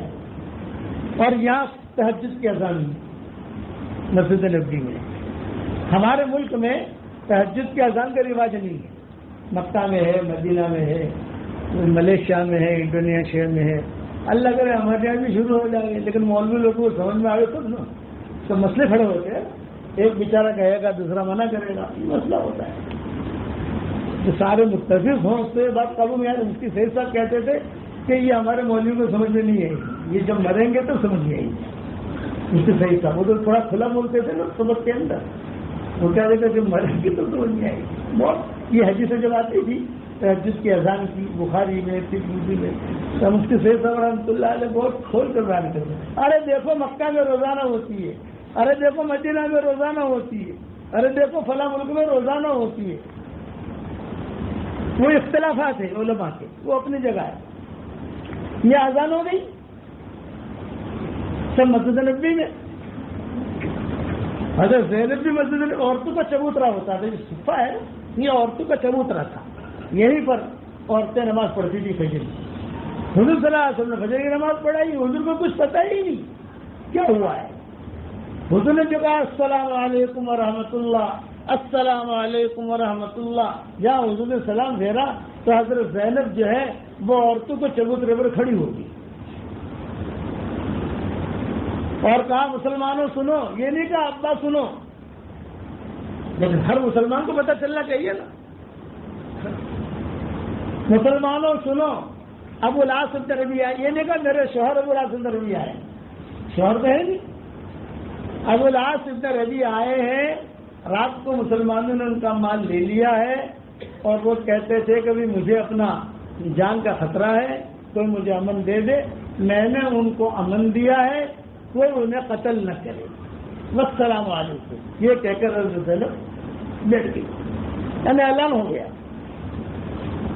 حضور نے سنا تو حضور کھڑے ہو گئے اور حضور نے کہا بھائی سنو، زینب کی بات سنیے، میری سنو، کہ جو تم سن رہے ہو زینب کے منہ سے پہلی مرتبہ تم سن رہے ہو، پہلی مرتبہ میں بھی سن رہا ہوں، یعنی یہ نہیں ہے کہ میں نے اور زینب نے مشورہ کیا ہے کچھ، مجھے کچھ پتہ نہیں، اور تم بیٹھے رہو، میں ذرا بات کلیئر کر کے آتا ہوں۔ صحابہ کو بٹھا دیا، جانا بس، بیٹھے رہو۔ حضور صلی اللہ علیہ وسلم سیدھے نماز پڑھانے کے بعد سیدھے عورتوں کو چبوترے پر آئے تو وہاں امہات المومنین بھی تھی، مدینہ کے انصار عورتیں بھی تھیں، مدینہ کی مہاجرین عورتیں بھی تھیں، حضرت زینب بھی تھی، تو حضور صلی اللہ علیہ وسلم آئے اور حضرت زینب سے پوچھا بیٹا کیا ہوا، کہ کب ہوا، کیا ہوا، کیسے ہوا؟ مائیں بھی جمع ہو گئیں، کچھ انصار کی عورتیں سننے لگی، آپ نے فرمایا بھی ہماری گھریلو چیز ہے یہ، جب تم مت سنو تم جاؤ۔ مہاجرین کی کچھ عورتیں سننے لگی، یہ ہمارا گھریلو معاملہ ہے، آپ لوگ جاؤ۔ تو حضرت زینب نے کہا رات کا ایسا ایسا ہوا، میں نے امن دیا ان کو، تو حضور نے فرمایا ٹھیک ہے، امن تو کوئی بھی دے سکتا ہے، امن کوئی بھی دے سکتا ہے ہمارے شریعت کے اندر، امن دینا بہت بڑی چیز ہو جاتی ہے، لیکن بیٹا ایک بات کا خیال رکھنا کہ وہ تمہارا شوہر نہیں ہے، اس لیے تم سے خلوت نہ کرنے پائے، اتنا حضور نے کہا کہ تمہارا شوہر نہیں ہو، اس لیے تم سے خلوت نہ کرنے پائے۔ حضرت زینب نے کہا ٹھیک ہے۔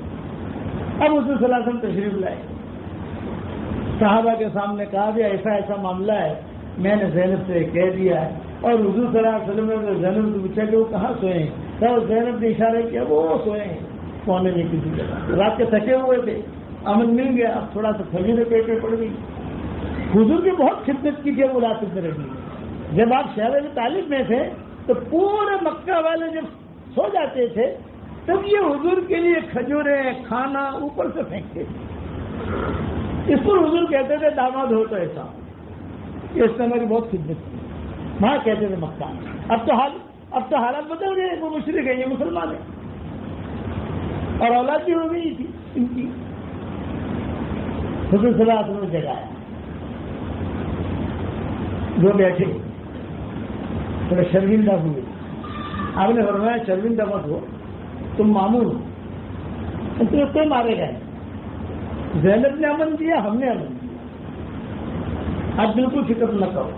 اور حضور صلی اللہ علیہ وسلم کیونکہ صحابہ کے سامنے باتیں ہو رہی ہیں، گھر میں تو نہیں ہو رہی ہے نا. یہ قصے تو فجر کی نماز کے بعد صحابہ کے سامنے ہو رہے ہیں نا. تراویح بہت ملتے ہیں. اس کے وہ کہتا میں بھی تھا، تو کہتا میں بھی تھا، اس وقت میں بھی تھا، اس وقت میں بھی تھا. روایت ایسی چلتی ہے. سارے صحابہ آ گئے. پھر حضور صلی اللہ علیہ وسلم نے ان کے پاس بیٹھ کر اعلان کیا، دیکھو اے مسلمانوں، میری رائے یہ ہے کہ اس کا مال جو تم نے لیا ہے یہ اگر تم واپس کر دو اور میں میری چادر پھیلاتا ہوں، میرے یہ اخلاق کی وجہ سے شاید اللہ اسے ہدایت دے. جب حضور نے یہ اعلان کیا تو بات ختم ہو گئی. کوئی لکڑیاں لے کر آیا، کوئی ہیرے لے کر آیا، کوئی یہ لے کر آیا. اور ابو العاص ابن ربیع کو حضور کہتے رہے کہ دیکھو تمہارا سارا مال آ گیا. اور کتابوں میں یہ بھی لکھا ہے کہ امہات المومنین بھی پردے کے پیچھے سے دیکھ رہی اور رو رہی تھی کہ ہمارا داماد ہے. کسی زمانے میں ہمارا داماد تھا اور بہت اونچے مقام پر تھا. ہر گھر والا ہر ماں کی خدمت کرتے تھے. وہاں حضور کے گھر جو بھی ان کا گھریلو کام ہوتا، حضرت فاطمہ کا کام ہو، یہ کام ہو، یہ کام ہو، ابو العاص ابن ربیع، ابو العاص ابن ربیع، ابو العاص ابن ربیع، ابو العاص ابن ربیع. حضرت خدیجہ کا کام ہو، ان کے رشتے میں تھے. کیا کام ہو تو حضور کہتے تھے داماد ہو تو ایسا ہو. اور اب شرک تھا گیا تو شرک کا مقابلہ تو نہیں ہو سکتا. تو حضور نے سفارش کی اور حضور کی سفارش تو حکم کے مطابق ہوتا ہے. تو میں ابھی دیکھو تم لوگ واپس کرو. تو 84 کتابوں میں لکھا ہے کہ کوئی یہ لایا، کوئی یہ لایا، کوئی یہ لایا، کوئی یہ لایا. اور حضور پوچھتے گئے ابو العاص ابن ربیع سے تمہارا سامان آ گیا؟ دیکھو تم. وہ ڈبے کھول کھول کے دیکھتے تھے، ہاں یہ میرا ہے، یہ میرا ہے، یہ میرا ہے، سب آ گیا. حل بقیہ شیء، یہ پوچھتے تھے حل بقیہ شیء، حل بقیہ شیء، حل بقیہ شیء، کوئی چیز رہ گئی؟ ابو العاص ابن ربیع نے کہا نہیں. تو حضور نے فرمایا اچھا ہے اپنا سامان لو اور آپ مکہ جاؤ، ہم تمہیں ماریں گے. مکہ مکرمہ جاؤ. اسلام پیش نہیں کیا حضور نے. اسلام تو سب کے سامنے پیش ہو گیا تھا پہلے. تو وہ جب سامان باندھنے لگے اپنا، اس پر امہات المومنین بہت روئی. سامان پیک کر رہے تھے، کوئی چیز نیچے گرے نہیں، پوٹلی بناتے ہیں. اس پر امہات المومنین جو ہے بہت روئی. حضرت زینب بھی روئی، حضور بھی روئے. اور پھر وہ اٹھانے کی کوشش کی، وہ اٹھا نہیں سکتے تھے کیونکہ پہلے تو اٹھنی پر سامان تھا، گھوڑوں پر تھا. اب وہ اٹھنی کہاں گئی، وہ گھوڑا کہاں گیا، وہ تو ساری بات ہے. اب تو اٹھا کر سب کرنا پڑے گا. تو کتابوں میں لکھا ہے کہ کئی صحابہ نے مل کر ان کے اوپر ڈالا، تو حضور نے بھی تھوڑا سا ہاتھ دیا. اور یہ لے کے جب روانہ ہوئے ہیں تو مسجد نبوی میں لوگ بہت ہوئے. حضرت زینب بھی بہت ہوئی. میرا شوہر رہ چکا ہے یہ، اللہ اسے ہدایت دے. اور جب تک ابو العاص ابن ربیع یعنی نظروں سے اوجھل نہیں ہوئے تب تک حضور کھڑے کھڑے دیکھتے رہے. اور میں بھی دیکھتی ہوں، حضرت زینب بھی دیکھتی تھی. بلڈنگیں تو تھی، بلڈنگ تب آئی ہے، میدان تھا. جب تو وہ جا رہے تھے اوجھل ہو گئے، پھر یہ اپنے گھروں میں آ گئے. مکہ مکرمہ ابو العاص ابن ربیع پہنچے. اور ابو العاص ابن ربیع مکہ مکرمہ پہنچ کر وہاں مکہ والوں کو جمع کیا. مکہ والوں کو جمع کر کے کہا میں حساب لایا ہوں.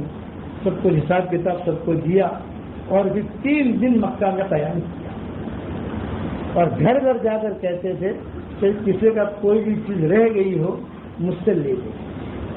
تو مکہ والے کہتے تھے آپ کب جا رہے ہو؟ شام. پھر سے واپس بات کی چیزیں کہ ہمارا مال ایسے ہیں، ایسے لے جاؤ، تجارت ہوگی. فرمایا نہیں. 3 دن تک مکہ کا چکر کاٹتے رہے تو کوئی حساب بچاؤ کہ چپکے سے مکہ والوں کو پتہ نہ چلے اس اعتبار سے یہ ملاس ابن ربی مدینہ کی طرف روانہ ہو گئے اکیلے. یہاں کسی کو پتہ نہیں ہے، یہاں کسی کو پتہ نہیں مدینہ میں نے وہی ہے. لیکن جو مسافر ہوتے تھے وہ مسافر خبریں دیتے تھے حضور کو. اور ہم نے ملاس ابن ربی کو آسمان میں دیکھا تو کہتا ہم نے ملاس ابن ربی کو مقام ابا میں دیکھا. تو کہتا تھا ملاس ابن ربی کو ہم نے حجون میں دیکھا. تو کہتا تھا جوفا میں دیکھا. معروف آدمی تھے، لیکن حضور کو جب تک اوپر سے اطلاع نہیں تھی تو حضور نے مطابق میں نہیں کی. ہاں البتہ جب یہ خدا پہنچ گئے تو خدا تو جو ہے مدینہ منورہ کی جگہ ہے، اس سے تھوڑی باہر تھی، لیکن اب تو خیر شہر میں ہی آ گئی وہ. تو وہاں جب پہنچے خدا تو کئی لوگوں کو پتہ چل گیا. وہاں تو آغاز انصار کے بہت تھے، تو کئی لوگوں نے آ کر خبر دی حضور کو کہ ابو العاص ابن ربی صبح میں، اور وہاں کپڑے بدلتے ہوئے دیکھا ان کو. ہم ابو العاص ابن ربی حضور جو ہے دوڑے دوڑے حضرت زینب کے پاس آئے اور بھی فرمایا کہ بیٹا دیکھو ابو العاص ابن ربی کے بارے میں ایسی خبریں آ رہی ہیں کہ مکہ سے نکلے. آسمان میں بھی لوگوں نے دیکھا، جوفا میں بھی دیکھا، ابوا میں بھی دیکھا، سب جگہ دیکھا، اور ہم نے کوئی زیادہ تاکید نہیں کی یہاں کیوں آ رہے ہیں. ایک آدمی اگر مدینہ منورہ آئے اس کو لڑنے کے لیے نہیں آتا. ہاں 150 200 آدمی تلواریں لے کر آنے تو سمجھ میں آتا ہے کہ یہ لوگ لڑنے کے لیے آئے. ایک آدمی اور شریف آدمی. اب مجھے خبر یہ ملی ہے زینب کہ ابو العاص ابن ربی صبح میں آئے ہیں اور اپنے کپڑے بدل رہے ہیں. مجھے یہ آ رہا ہے کہ لعل اللہ یہدی، لعل اللہ یہدی، ہو سکتا ہے کہ اللہ اس کو ہدایت دے، ہو سکتا ہے کہ اللہ اسے ایمان دے. اس لیے تم جو ہے اپنا کمرہ وغیرہ تیار رکھو، سب جو بھی ترتیب ہوتی ہے ترتیب تیار رکھو. یہ جب سنا حضرت زینب نے تو فوراً 2 رکعت نماز پڑھی باوجود ہستی کی حضرت زینب، اور اللہ سے کہا کہ اللہ تو اسے ہدایت سے محروم مت کرنا، ہدایت دے دے، اسے ہدایت دے دے.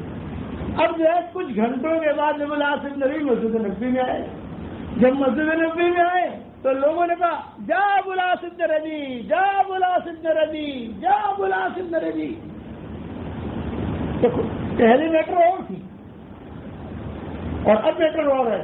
جب جا ابو العاص ابن ربی جا تو ماؤں نے بھی سنا، تو ماؤں نے بھی دیکھنا شروع کیا. حضور بیٹھے ہوئے تھے مسجد نبوی میں، ابو العاص ابن ربی آئے اور بیٹھ گئے اور کہا اشہد ان لا الہ الا اللہ و اشہد انک رسول اللہ.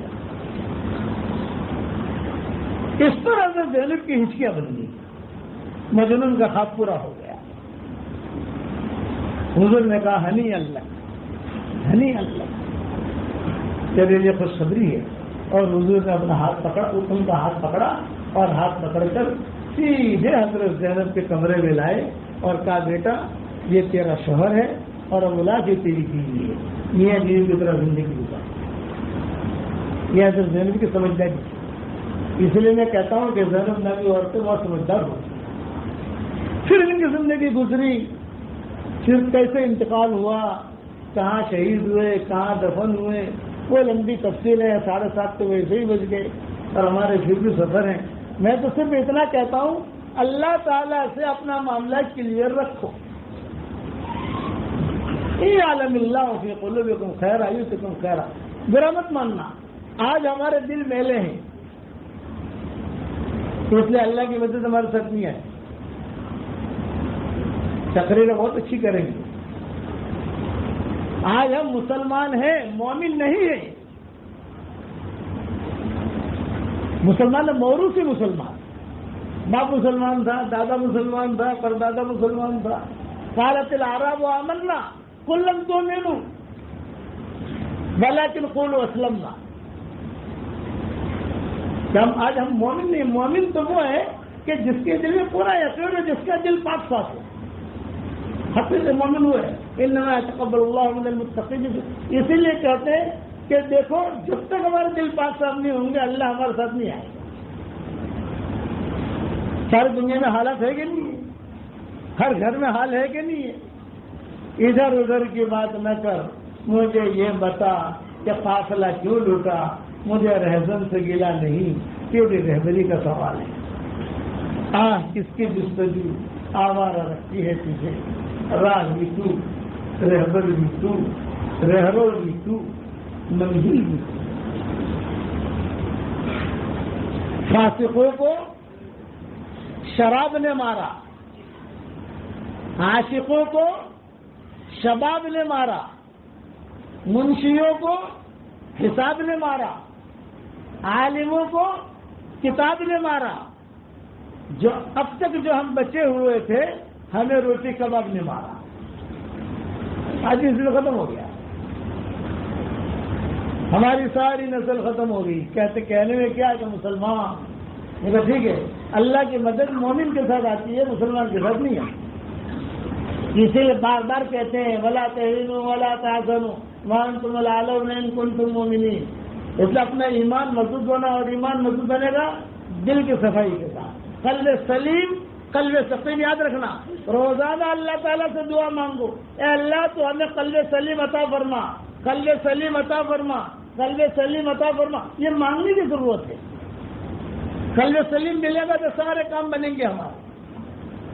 اس کے لیے قرآن میں تزکیہ سعد بن ابی وقاص تھے، حضور صلی اللہ علیہ وسلم نے 3 دن تک کہا، دیکھے ہوئے حضور دیکھو بھی دروازے سے ایک آدمی آئے گا اور جنت کی، سارے صحابہ نے دیکھنے لگے۔ سعد بن وقاص آئے، جوتی ہاتھ میں وضو کر کے جوتیاں رکھی بیٹھ گئے، تو صحابہ نے کہا یہی ہے حضور کہہ رہے جنت کی۔ دوسرے دن بھی آپ نے کہا، تیسرے دن بھی آپ نے کہا، تو عبداللہ ابن عمرو ابن عاص رضی اللہ تعالیٰ عنہ یہ نوجوان صحابہ میں تھے، یہ چلے گئے سعد بن وقاص کے یہاں، کہا مہمان بننا چاہتا ہوں، تو بہت اچھا۔ یہ سمجھتے تھے کہ بہت قرآن پڑھ رہے ہوں گے، بہت تہجدیں پڑھ رہے ہوں گے، پتہ نہیں تہجد میں 2 بجے اڑ جاتے ہوں گے، بہت روتے ہوں گے، نارمل لائف۔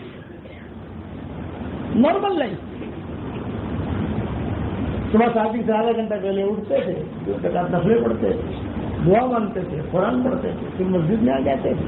تو عبداللہ ابن عباس نے کہا کہ حضور نے 3 مرتبہ کہا ہے کہ تم جنتی ہو، جنتی، کیا عمل ہے تمہارا؟ بولے نہیں بتاؤ گا، لیکن میرے میں اللہ کی درمیان راز ہے، سجا بتانا پڑے گا، سجا بتانا پڑے گا، سجا بتانا پڑے گا۔ یہ ذرا عبداللہ ابن عمرو ابن عاص جو تھے نا، یہ میں اپنی زبان میں کہتا ہوں بنداس آدمی، بڑھ جاتے تھے، جو کرنا ہے وہ کرنا ہے۔ عمرو ابن عاص کے بیٹے تھے، اور عمرو ابن عاص میں ایسے ہی تھے، ایسے تو بڑے بڑے مرحلے میں انہیں بھیجا کرتے تھے۔ سفیر مغیرہ ابن شعبہ، عمرو ابن عاص، ان پر حضرت عمر کو بہت اعتماد تھا، معتمد لوگ تھے۔ تو کہا اچھا بتانا پڑے گا، دیکھ میری ایک عادت ہے، اور وہ یہ کہ رات کو جب سوتا ہوں نا تو میں اللہ سے ایک ہی بات کہتا ہوں کہ اے اللہ پاک، جس نے بھی مجھے تکلیف دی ہو، ستایا ہو، غیبت کی ہو، جو بھی کیا، میں نے سب کو معاف کر دیا۔ دل کی صفائی کے ساتھ سوتا ہوں۔ اس پر حضور نے کہا تھا کہ تم جو دعا مانگو گے اللہ تمہاری دعا قبول کرے گا۔ سعد بن وقاص اتنا بڑا آدمی تھا، سعد بن وقاص۔ یہ بدری صحابہ میں شہید ہونے والوں، ختم ہونے، انتقال کرنے والوں میں سب سے آخری یہ ہے۔ بدری صحابہ جو ایک بڑھتا گیا، بدری رکو کی ایک شان ہے۔ تو عائشہ کہتی تھی کہ بدری صحابہ میں دور معاویہ کے اندر یہ ان کا انتقال ہوا ہے۔ حضرت معاویہ جو ہے وہ امیر تھے، اور یہ آخری آدمی ہے جن کو کسرا کے فاتح بنے، فاتح کسرا، سعد بن وقاص۔ ان کا جب انتقال ہوا تو عائشہ بہت روئی، لیکن بدرین ختم ہوا۔ یہ ہمارے یہاں کہتے ہیں نا کہ مولانا الیاس صاحب رحمۃ اللہ علیہ کو دیکھا ہوا، اب 2 آدمی رہ گئے، اب ایک مر گیا، اب ایک رہ گیا ہے جس نے مولانا الیاس صاحب رحمۃ اللہ علیہ کو دیکھا تھا۔ وہ مر گیا تو کہتے کہ مولانا الیاس صاحب کو دیکھے ہوئے لوگ ختم، مولانا یوسف صاحب رحمۃ اللہ علیہ کو دیکھے ہوئے لوگ ہیں جو وہ ایک اسی طریقے سے بدرین کو گنتے تھے کہ بدرین میں جو گئے تھے وہ کون رہے، کون بچے تھے، آخر میں یہ بچے تھے۔ جب جب یہ سعد بن وقاص کا انتقال ہوا تب عائشہ بہت روئی، بہت زبردست روئی، اور کہا مدینہ والوں کو بھائی ان کی لاش لاؤ، میرے کمرے میں رکھو لاش۔ حالانکہ حضور حضرت عائشہ کے کمرے میں تو حضور سو رہے ہیں اور ادھر سو رہے ہیں۔ میں جنازے کی نماز پڑھنا چاہتا ہوں، یہ اعلان کیا، بخاری شریف کیا۔ سارے صحابہ پریشان ہونے لگے، کیا کریں کیا کریں۔ حضرت عائشہ کے اطلاع میں پڑھوں گی جنازے کی، لمبا قصہ ہے اس کا۔ یعنی یہ مقام تھا حضرت عائشہ کے دل کے اندر ہی تھا۔ بدری صاحب جو دعا مانگتے تھے اللہ ان کی دعا قبول کرتا۔ حضور نے کہا تھا جو دعا مانگے اللہ تعالی دعا قبول کرتا۔ مسجد نبی میں بیٹھے ہوئے تھے اور مسجد نبی کے اندر ایک آدمی بیٹھا ہوا حضرت علی حضرت طلحہ زبیر کو گالی دے رہا تھا، تو سعد بن وقاص نے کہا بھائی گالی مت دے، بد دعا کروں گا، اگر تم کوئی نبی نہیں ہو، یہ کہہ کر پھر بد دعا، پھر جو ہے برا بھلا کہا۔ سعد بن وقاص نے کہا بھائی اب جب بد دعا کروں گا تو جو گالی مت دے، میں نے سنا ہے علی فی الجنہ، میں نے سنا ہے کہ طلحہ فی الجنہ، میں نے سنا ہے زبیر فی الجنہ، اس سے بھی گالی دی۔ تو سعد بن وقاص نے کھڑے ہو کر کہا اللہم اہلکہ الآن، اے اللہ اسے ابھی ہلاک کر دے۔ جب یہ جملہ کہا تو سارے کے سارے صحابہ جو بھاگے وہاں۔ کیوں بھاگے؟ اس لیے بھاگے کہ اس کی تو دعا قبول ہوتی ہے، اور یہ کہا 1 گھنٹے کے بعد نہیں، ابھی جس لاؤ ابھی ختم کری۔ سب بھاگے، کوئی یہاں کو دور دور، کوئی سمجھا چھت گرے گی۔ ریاض الجنہ کی بات ہے، ریاض الجنہ میں معاملہ ہو رہا تھا، اس وقت ریاض الجنہ میں بھیڑ نہیں ہوتی تھی۔ اتنی بد دعا دے کر سعد بن وقاص سے نکل گئے اور وہ وہی بیٹھا رہا، سارے صحابہ چلے گئے۔ تو روایت میں یہ ہے کہ باب السلام سے ایک مجنون اٹھنے داخل ہوئی، مجنونہ، ناقہ مجنونہ، اس لیے حضور نے پناہ مانگی ہے اللہم انی اعوذ بک من السیل ومن البعیر السعور، اے اللہ سیلاب کے پانی کے عذاب سے تو میری حفاظت کرنا اور بچکے ہوئی اٹھنے سے میری حفاظت کرنا۔ جو اٹھنے مجنون ہو جائے، شیطان کے کوئی بچے نہیں ہوتے،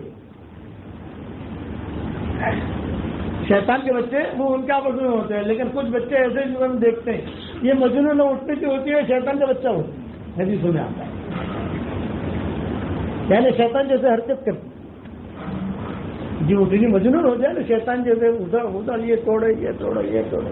اس لیے آپ نے فرمایا مسند احمد کی حدیث ہے کہ شیطان کے کوئی بچے نہیں ہوتے، لیکن بچے کا جلتا ہے تو ایسے اٹھنی ہے، جلتا ہے یہ اٹھنے جاتے ناپا مجنون۔ اور باب السلام سے، باب السلام یہ بہت پرانا دروازہ ہے، وہاں پر ہی سلمہ کا مکان تھا، عبد المطلب کی والدہ کا، عبد المطلب کی والدہ، اس سے لمبا ہے باب السلام والا سلمہ والا مکان تھا۔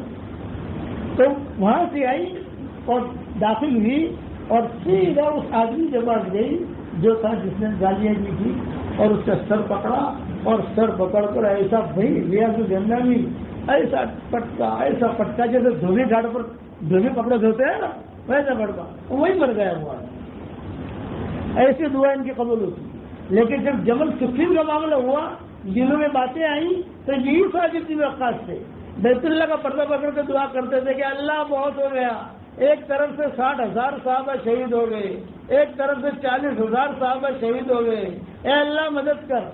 یہ سب وقاص تو غیب سے آواز آتی تھی اپنے دلوں کو صاف رکھو پھر مدد آئی، اپنے دلوں کو صاف کرو پھر مدد آئی۔ یعلم اللہ فی قلوبکم خیرا یؤتکم خیرا، تو دل صاف رکھیں گے انشاءاللہ۔ اب آج آپ لوگوں کو میں ایک ہدیہ دینا چاہتا ہوں، قبول کرو گے انشاءاللہ؟ ارے کلیان والوں بتاؤ تو اسے قبول کرو گے انشاءاللہ؟ 313 مرتبہ روزانہ سورہ اخلاص پڑھنے کی عادت ڈال دیں اور 313 مرتبہ درود شریف پڑھنے کی عادت ڈال دیں اور 313 مرتبہ استغفار پڑھنے کی عادت ڈال دیں۔ استغفار شارٹ والا، اللہم اغفر لی، اللہم اغفر لی، درود شریف بھی شارٹ والا، اللہم صلی علی محمد، اللہم صلی علی محمد۔ سورہ اخلاص کو شارٹ نہیں کر سکتے تو پورا پڑھنا پڑے گا، ایک ساتھ آپ کو نہیں پڑھنا، تھوڑا تھوڑا کر کے پڑھو، 24 گھنٹے میں 313 مرتبہ پورا کرو. فائدہ کیا ہوگا کہ 10 مرتبہ سورہ اخلاص پڑھو تو جنت میں ایک محل تیار ہو جاتا ہے. 20 مرتبہ پڑھو تو 2 محل تیار ہو جاتے ہیں. صحیح حدیث ہے. 313 مرتبہ پڑھو گے تو 31 محل ہمارے جنت میں تیار ہو جائیں گے انشاءاللہ. اور کوئی انکم ٹیکس والا فون نہیں کرے گا. دنیا میں دو فلیٹ آپ لے لو، انکم ٹیکس والے آتے نہیں آتے. اور 104 مرتبہ قرآن شریف پڑھنے کے برابر اللہ ثواب دے گا. کتنی مرتبہ بھائی؟ اور اللہ اس سے پیار کرے گا. سورہ اخلاص کی جتنی فضیلتیں حدیثوں میں آتی ہے کسی صورت کے نہیں آتی. جب یہ صورت نازل ہو رہی تھی تو صحابہ آسمان پر پوچھ رہے تھے فرشتے، بھی کیا لے کے جا رہے ہو بہت دھوم دھام کے ساتھ؟ تو جبرائیل علیہ السلام کہہ رہے تھے اللہ کا نسب نامہ لے کر جا رہے ہیں. کہتا نہیں کہ تمہاری برتھ ڈے کہاں ہے، تمہاری وہ میونسپلٹی سے لاتے سرٹیفکیٹ کہاں ہے؟ یہ سرٹیفکیٹ ہے اللہ کا نسب نامہ. مکہ والوں نے کہا تھا انصب لنا ربک، ہمارا باپ یہ تھا، تمہارا باپ وہ تھا، میری ماں وہ تھی، تو اپنا رب کا تو نسب نامہ بیان کرو. اس پر یہ صورت نازل ہوئی. جتنی فضیلتیں اس صورت کی نازل ہوئی ہے کسی صورت کی نازل نہیں. اس لیے میں پڑھواتا 313 مرتبہ کیوں پڑھواتا ہوں؟ بدرین کی تعداد کتنی تھی بھائی؟ ارے بتاؤ تو صحیح یار، وہ کرنٹ ہے اس میں. صلاح الدین ایوبی کی والدہ یہ کرتی تھی. پورا قصہ ہے صلاح الدین ایوبی کا کہ کس طریقے سے انہوں نے کیا، ماں کیسے پڑھاتی تھی، سب کو بلاتی تھی 313 مرتبہ پڑھو اور دعا کرتی تھی. تو ہم بھی پڑھ سکتے نہیں پڑھ سکتے بھائی؟ اچھا آپ پڑھو گے تو اس کے بعد اللہ دعائیں قبول کرے گا. کئی لڑکیوں کی شادیاں ہوگی الحمدللہ، کئیوں کے کام بن گئے، کئیوں کے مکان مل گئے الحمدللہ. بس ایک حدیث کے اگر بات ختم کروں، معاویہ ابن معاویہ لیثی انصاری ایک بہت بڑے صحابی گزرے ہیں. تبوک کے موقع کے اوپر یہ بہت بیمار تھے، تبوک جا نہیں سکے. جب تبوک جا نہیں سکے تو حضور صلی اللہ علیہ وسلم نے کہا کہ انہیں مدینہ میں رہنا تو بیمار ہے، کب مرے کب مرے. تو حضور صلی اللہ علیہ وسلم تبوک پہنچے اور یہ معاویہ ابن معاویہ لیثی انصاری مدینہ میں تھے. حضرت جبریل آئے، دیکھا کہ وہ تو مر رہے ہیں. حضرت جبریل سیدھے تبوک آئے اور حضور سے کہا کہ حضرت معاویہ ابن معاویہ لیثی انصاری کا انتقال ہو رہا ہے، ہم کیا کریں؟ ان کا جنازہ وہاں ہم پڑھ لیں یا جنازہ یہاں لے آئیں؟ آپ نے فرمایا نہیں، جنازہ وہاں پڑھو. جنازہ وہاں پڑھو ہی نہیں، آپ نے فرمایا ان کا جنازہ میرے پاس لاؤ، یہاں تبوک لاؤ. چنانچہ سارے کے سارے فرشتے، علماء نے لکھا ہے 70,000 فرشتے تھے، لاکھ فرشتے تھے، ان کا جنازہ اٹھایا اور اٹھا کر سیدھا لے آئے تبوک. یہ احساس تبوک لائے. تبوک میں حضور صلی اللہ علیہ وسلم نے جنازے کی نماز پڑھائی تھی. سارے صحابہ نے پڑھی، فرشتے نے پڑھی. اس کے بعد حضور صلی اللہ علیہ وسلم سے جبرائیل علیہ السلام نے پوچھا کہ حضرت کیا کریں؟ یہی دفن کر لیں تبوک میں یا بقیع لے جائیں؟ آپ نے فرمایا بقیع لے جائیں، بقیع میں دفن کرو. چنانچہ بقیع میں دفن کیا. لیکن حضور نے فرمایا جبرائیل یہاں لے اور قریب بلا کرتا بھائی اس کا اتنا اعزاز کیوں ہوا؟ بہت اعزاز ہے. مدینہ میں مر رہا ہے، جنازہ فرشتے یہاں لا رہے ہیں، کہ یہاں جنازے کی نماز ہو رہی ہے، مدینہ میں دفن ہو رہا ہے. آدمی مرتا ہے وہاں دفن ہو جاتا ہے. یہ اعزاز کیوں ہوا؟ تو حضرت جبریل نے کہا کہ حضرت اعزاز اس لیے ہوا کہ یہ سورہ اخلاص بہت پڑھتا تھا، یہ اس کی برکت تھی.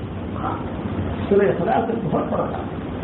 یہ ایک حدیث، یہ میں نے اس کے حوالے سارے میری کتابوں میں لکھ دیے، لکھنے بول دیا. ایک مرتبہ حضور صلی اللہ علیہ وسلم ابو ذر غفاری دونوں بیٹھے ہوئے، جبریل آئے. اہذا ابا ذر یا رسول اللہ، کیا یہ ابو ذر ہے؟ آپ نے فرمایا نعم ھذا ابا ذر. لیکن جبریل تم کیسے پہچانتے ہو ان کو؟ فرمایا کہ حضرت آسمانوں پر ان کی دھوم مچی ہوئی ہے، مدینہ والے ان کو نہیں پہچانتے جتنا ہم پہچانتے ہیں. فرمایا کیوں؟ بولا عندہ خصلتین، 2 عادت ہے اس میں. ایک تو یہ کہ یہ سورہ اخلاص بہت پڑھتا ہے، اور دوسرا اس کے اخلاق اچھے ہیں. اس قسم کی بہت فضیلت ہے الحمدللہ. میرے والد صاحب رحمۃ اللہ علیہ مجھے کہتے تھے بیٹا یونس رات کو نیند نہ آوے نا تو 5, 6, 10 بنگلے بنا دینے کی جنت میں. یہ ابا کہتے تھے. ہم تو نظام الدین مرکز میں کہ بیٹا رات کو جب نیند نہ آئے تو 5-6 بنگلے بنا دینے کے. کیا مطلب؟ سورہ اخلاص 50 مرتبہ 60 مرتبہ تو پڑھ لینا, بنگلے بن جائیں گے, نیند بھی آئے. تو آپ لوگ بناؤ گے بنگلے انشاءاللہ. اور بہت ہم یہاں نام مسجد میں جب بیان کرتا تھا تو وہاں بیان کر کے نکلا تھا, ایک لڑکی ملی بیچاری, ایک تصویر دیتا ہوں, ایک لڑکی ملی, وہ لڑکی نے کہا کہ ابو جی لبو جی ابو جی. مجھے کوئی حضرت جی کہے نا مجھے خوشی نہیں ہوتی, مجھے کوئی ابو جی کہے تو میں اس کا دیوانہ ہو جاتا ہوں. یہ جملہ مجھے بہت پسند ہے. کوئی کہے شیخ, کوئی حضرت, ٹھیک ہے بہت شیخ ہے, بس ابو جی تو ہماری بچی ہے جو ہم کو ابو جی کہتے ہیں, ہمارے چھوٹے بچے ابو جی, جتنے بہو یہاں ہیں سب ابو جی. میں نے کہا مجھے ابو جی کو, اس نے کہا ابو جی میں بہت پریشان ہوں, 28 سال کی عمر ہو گئی تو میرا نکاح نہیں ہو رہا, تو ابو جی کے وظیفہ. میں نے کہا کہ وظیفہ بتاؤں گا بیٹا پڑھی گی تو؟ ابو جی پڑھوں گی, ضرور پڑھوں گی. 28 سال کی عمر ہو گئی, پھر پسند ہی نہیں کرتا مجھ کو. ارے میں نے کہا تجھ کو سب پسند کریں گے انشاءاللہ, تو کیا ٹینشن لیجیے, لائن لگے گی پسند کرنے والی. تجھے دیکھنے کے لیے آئیں گے اور کہیں گے رسوا کیا ہمیں رنگوں کے انتخاب نے, چھانٹنے میں تو میں جو کہتا ہوں وہ تو کرے گی کہ نہیں؟ میں کروں گی. میں نے کہا دیکھ 100 مرتبہ, اس وقت میں 100 مرتبہ پڑھا رہا تھا, اب 313 مرتبہ پڑھوایا. لوگ مجھے پوچھتے ہیں مولانا پہلے تو 100 مرتبہ کی تشکیل کرتے تھے, اب 313 مرتبہ. میں نے کہا تو نے فلیٹ خریدا تھا, کتنے میں خریدا تھا؟ یہ تو 25 لاکھ. اب کیا بھاؤ ہے اس کا؟ 2 کروڑ. تو تیرا فلیٹ کا بھاؤ بڑھ سکتا تھا, ہمارا بھاؤ نہیں بڑھ سکتا تھا. ابھی 313 مرتبہ کروا رہا ہوں, یہ حالت چل رہے ہیں. آئندہ انشاءاللہ 500 مرتبہ ہوگا, تو ٹینشن مت لے. شکاگو کے اندر ایک ڈاکٹر نہیں ہے ہماری گجرات کی, اس نے کہا حضرت جب سے آپ نے بیان کیا تب سے میں نے پڑھنا شروع کیا, الحمدللہ 10 لاکھ مرتبہ میں نے پڑھا ہے. 5 لاکھ مرتبہ آپ کو ہدیہ کیا, مجھے ہدیہ کیا. 5 لاکھ مرتبہ میں نے میرے لیے رکھا کہ حضرت دعا مجھے بتائیے, مجھے یہ بتائیے کہ مجھے جنت سے بنگلے ملیں گے کہ نہیں ملیں گے؟ میں نے کہا بیٹا کروڑ مرتبہ قسم کھا کے کہتا ہوں کہ تجھے بنگلے ملیں گے, کیونکہ نبی کی بات ہے. حضرت عمر سے کہا تھا حضور نے, عمر 10 مرتبہ سورہ اخلاص پڑھ, جنت میں ایک محل اللہ دے گا. حضرت عمر نے کہا 10 مرتبہ ایک محل, اذن لا استکثر یا رسول اللہ, میں تو بہت محل بناؤں گا. آپ نے بتایا جتنے بنانے بنا, تو بناتے بناتے تھکے گا, اللہ دیتے دیتے نہیں تھکے گا. تجھے ملیں گے. تو آپ حضرت میں ایک سوال کروں, آپ برا تو نہیں مانو گے؟ کوئی برا نہیں مانوں گا, بتا کیا پوچھتی ہے. تو اس نے کہا کہ مجھے اتنا بتاؤ کہ 5 لاکھ مرتبہ کے حساب سے مجھے بنگلے ملیں گے وہاں انشاءاللہ. تو بہت ہو گئے, تو بنگلے تو وہاں بھاڑا آئے گا کہ نہیں آئے گا؟ کرایہ, گجراتی کو کرایہ کا بہت فکر ہوتا ہے, اور ممبئی والوں کو اس سے زیادہ ہوتا ہے کرایہ. میں کہا بیٹا کرایہ تو نہیں آئے گا. بولے وہ اتنے سارے بنگلے کریں گے کیا؟ میں نے کہا دیکھ ہم تو شورا والے ہیں, جب وہاں آئیں گے جنت میں, جب داخل ہوں گے تو وہاں مشورہ کر لیں گے انشاءاللہ کہ کیا کرنا ہے. جب پہلے داخل تو بنا تو صحیح, ملے گا ضرور. میرے والد صاحب رحمۃ اللہ علیہ فرماتے تھے, میں بیان کے لیے جب اجتماع سے بیانات ہوتے تھے ابا کے, وہ جاتے تھے تو میں جاتے جاتے کبھی 3 بنگلے بنا لیتا ہوں, کبھی 4 بنگلے بنا لیتا ہوں, پھر دعا کر کے بیٹھ جاتا ہوں, تو اللہ تعالیٰ میرا کم بنا دیتا ہے, بیان کروا دیتا ہے. تو آپ بھی بناؤ گے انشاءاللہ. اس کے بعد دعا مانگو. تو لڑکی کے قصہ سنا رہا تھا, میں نے کہا 100 مرتبہ سورہ اخلاص پڑھ. اور یہ میری تصویر ہے, جاندار شاندار مالدار دیندار, یہ میری تصویر کا نام ہے. کتنے نام ہے اس کے بھائی؟ جاندار شاندار مالدار دیندار. میں نے کہا بیٹی یہ تصویر نوٹیں بھی بہت لائے گی اور دین بھی بہت لائے گی, اس کو پڑھنا تھی. یہ کہہ کے میں نے اس کو تصویر دے دی, چلی گئی. وہ 1 سال کے بعد میں آیا تو وہی لڑکی میری تصویر لے کر کھڑی تھی. جس گیٹ سے ہم داخل ہوتے تھے اسی گیٹ میں تصویر لے کر کھڑی تھی, اور ایک بچہ اس کے بغل میں. میں سمجھ گیا کہ وہی ہے. تو جب واپس آیا تو اس نے کہا السلام علیکم ابو جی. وعلیکم السلام. میں پہچان گیا میری تصویر. آدمی اپنی موٹر سائیکل پہچان لیتا ہے نہیں, اپنی کار پہچان لیتا ہے, سمجھ لیتا ہے کہ اندر کون بیٹھا ہے. تو کھڑی تو میں نے کہا بیٹا کیا ہوا؟ الحمدللہ ابو جی میں برابر پڑھ رہی ہوں, اللہ نے مجھے بہت اچھا شوہر دیا, الحمدللہ اللہ نے مال بھی بہت دیا. تو میں نے کہا دیکھ اللہ نے مال دیا ہے, یہ اللہ کا مال ہے, اسٹاک مت کرنا. اسٹاک کرنے کی تو اسٹاک ہو جائے گا. بیٹا خرچ کرتی رہنا، اللہ تعالیٰ دے گا، خرچ کرتی رہنا، اللہ تعالیٰ دے گا تجھے۔ اور ابو جی الحمدللہ اللہ نے لڑکا بھی دیا، شوہر بھی بہت اچھا ہے۔ اور اب مجھے خوشخبری سناؤ آپ کو، میں نے کہا سناؤ بیٹا، ادھر میں ہمارے محلے میں ہماری بلڈنگ میں کئی لڑکیاں آئی میرے پاس، اس کا نام حلیمہ تھا۔ ارے حلیمہ تو اتنی اسمارٹ نہیں ہے، تیری شادی کیسے ہو گئی؟ تو میں کہتی تھی جاندار، شاندار، مالدار، دیندار، اور تصویر بتاتی تھی دیکھو یہ ابو جی نے دی تھی مجھے، تو تو بھی پڑھ، جس کو میں نے پڑھوایا سب کی شادیاں ہو گئی۔ جو دعا مانگتے میں نے کہا بس کرتی رہے، چلتی رہے۔ اب جو تو کسی کو تو جو ہے نا تیرا کام اللہ نے بنا دیا، شکر ادا کرتے رہے، چلتی رہے۔ ایسے کئی لڑکیوں کے نکاح ہوئے ہیں۔ اب یہ میرے جاندار مالدار دیندار تصویر کلیان میں کتنے مرد ہیں کتنی عورتیں، سب کو تو دے نہیں سکتا، یہ ان کو دے دیتا ہوں ہمارے محترم کو، یہ میری طرف سے ہدیہ ہے، سنبھال کے رکھنا۔ اب میں تو پہچانتا نہیں ہوں کون ہے، لیکن یہ کہ مجھے کچھ اچھے لگے پیشانی سے۔ ہم بھی تو لفافہ دیکھ کر مزدور بھاپ لیتے ہیں، لفافہ دیکھ کر مزدور بھاپ لیتے ہیں۔ تو آپ لوگ پڑھو گے انشاءاللہ۔ اور اس کے بعد پھر آخری بات یہ کہ ہمارا دعوت کا کام سدا بہا، ہمارے یہاں اجتماع ہو رہا ہے، دنیا میں اجتماع ہو رہا ہے۔ ایک تو یہ جو وظیفہ میں نے بتایا، اس کے بعد دنیا کے اجتماع کی کامیابی کی دعا بھی کرنی ہے، مسلمانوں کی کامیابی کی دعا بھی کرنی ہے۔ اور جو حالات چل رہے ہیں ہم پر وہ تم جانتے ہو، تو زیادہ بتانے کی ضرورت نہیں ہے، کم سے کم دعا تو کر سکتے نہیں کر سکتے؟ اگر دعا نہ کی حشر کے میدان میں پکڑے جاؤ گے، اگر دعا نہ کی تو حشر کے میدان میں پکڑے جاؤ گے، یہ فتویٰ میرا سن لینا۔ اگر دعا نہ کی تو حشر کے میدان میں پکڑے جاؤ گے کہ آخر تمہاری غیرت مر گئی، تمہیں کچھ بھی نہیں دینا، پیسے بھی نہیں دینے، کچھ بھی نہیں کرنا تم کو، تو کیا اللہ سے بھی نہیں کر سکتے کچھ؟ 313 مرتبہ سورہ اخلاص پڑھو، زندگی بھر کا معمول بناؤ، 313 مرتبہ درود شریف پڑھو اور 313 مرتبہ استغفار پڑھو۔ اس کے بعد جو دعا مانگو گے اللہ کی دعا قبول کرے گا۔ اس کے لیے سب کے لیے دعا مانگنی ہے، خیر کی، ہدایت کی۔ اللہ تعالیٰ سب کو ہدایت دے، مسلمانوں کی پریشانی اللہ دور کرے۔ دنیا کے اجتماع سے ہمیں جماعتیں چاہیے، اور اللہ کی کرم سے کئی جماعتوں نے نام بھی لکھائے ہوں گے، کئی لوگوں نے نام بھی لکھائے ہوں گے۔ اب جلدی کھڑے ہو کر کون کون تیار ہے نام لکھاؤ، پانی دے دو، بتائیں گے 1 دسمبر سے ارادے کریں۔ فرمائیں بھائی وہ یہ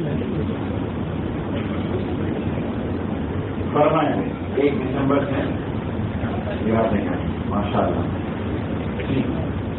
جی کیا نام؟ غلام رسول غلام بھائی ماشاء اللہ، امبر میں فرمائیں۔ جی کریں، ارادے کریں۔ آپ نے جماعتیں لکھوائی ہوگی، یہاں پر جماعتیں بھی تیار ہوں گی۔ جی افراد بھی بولے، جماعتیں بھی بولے، کریں ہمت سے۔ ابھی وقت میں جانے کے لیے آج ارادہ کرنا ہے، دعا مانگنی ہے، انشاءاللہ مولانا بھی دعا کریں گے ہمارے لیے، اللہ آسان کریں گے۔ تھوڑا ہمت سے کام لیں اور کھڑے ہو جائیں، نام لکھائیں، اللہ بھروسہ۔ بڑی سعادت اور بڑی خوش ماشاء اللہ۔ علی ماشاء اللہ، علی جی اور بولیں۔ جی ماشاء اللہ۔ کیا نام؟ پرویز میر کلیان۔ ہاں جی ہمت کریں، ارادے کریں۔ ارادہ کرنے میں 5 پیسہ نہیں لگے گا، 5 سیکنڈ دعا مانگنا ہے اللہ سے۔ دو کام تو بہت آسان ہے، اور بس بس کی کوشش کرنا ہے، اللہ نکالیں گے اس کو۔ جی بتائیں جلدی جلدی۔ شہاد مربار، ہمارے امبرناتھ، جی باب گاؤں، رائے کے بھی لوگ آئے ہیں ماشاء اللہ، رائے سے بھی آئے ہیں۔ جی ہاں جی ہاں، بتائیں ہمت کریں۔ آمین کا نام تھا، کھڑے ہو جاؤ، ایک بار آمین انشاءاللہ۔ آیا بولیں، ہر جگہ والے بولیں، واہ واہ واہ، پوری جماعت کرنے کی انشاءاللہ۔ اور فرمائیں۔ جی عمل پر پڑھنا ہے اور ساری دنیا کو عمل پر ڈالنا ہے، اس کی محنت ہے یہ. جی بولیں اور ہمت کریں، ہمت کرے بندہ اور مدد کرے خدا. جی جناب ماشاء اللہ مشتاق بھائی کے گھر سے ماشاء اللہ. اور فرمائیں. جی کرو ہمت کریں ماشاء اللہ. دعوت کے کام میں. ہاں کیا نام؟ تاکہ التمش بھائی جی کے کلیان کے ماشاء اللہ. اور بولیں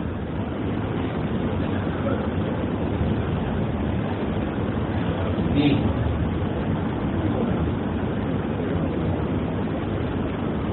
فرمائیں. اچھے لوگ ہیں ماشاء اللہ کلیان کے.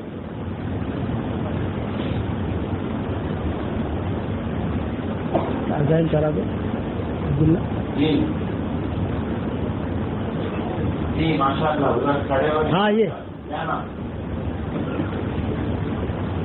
جی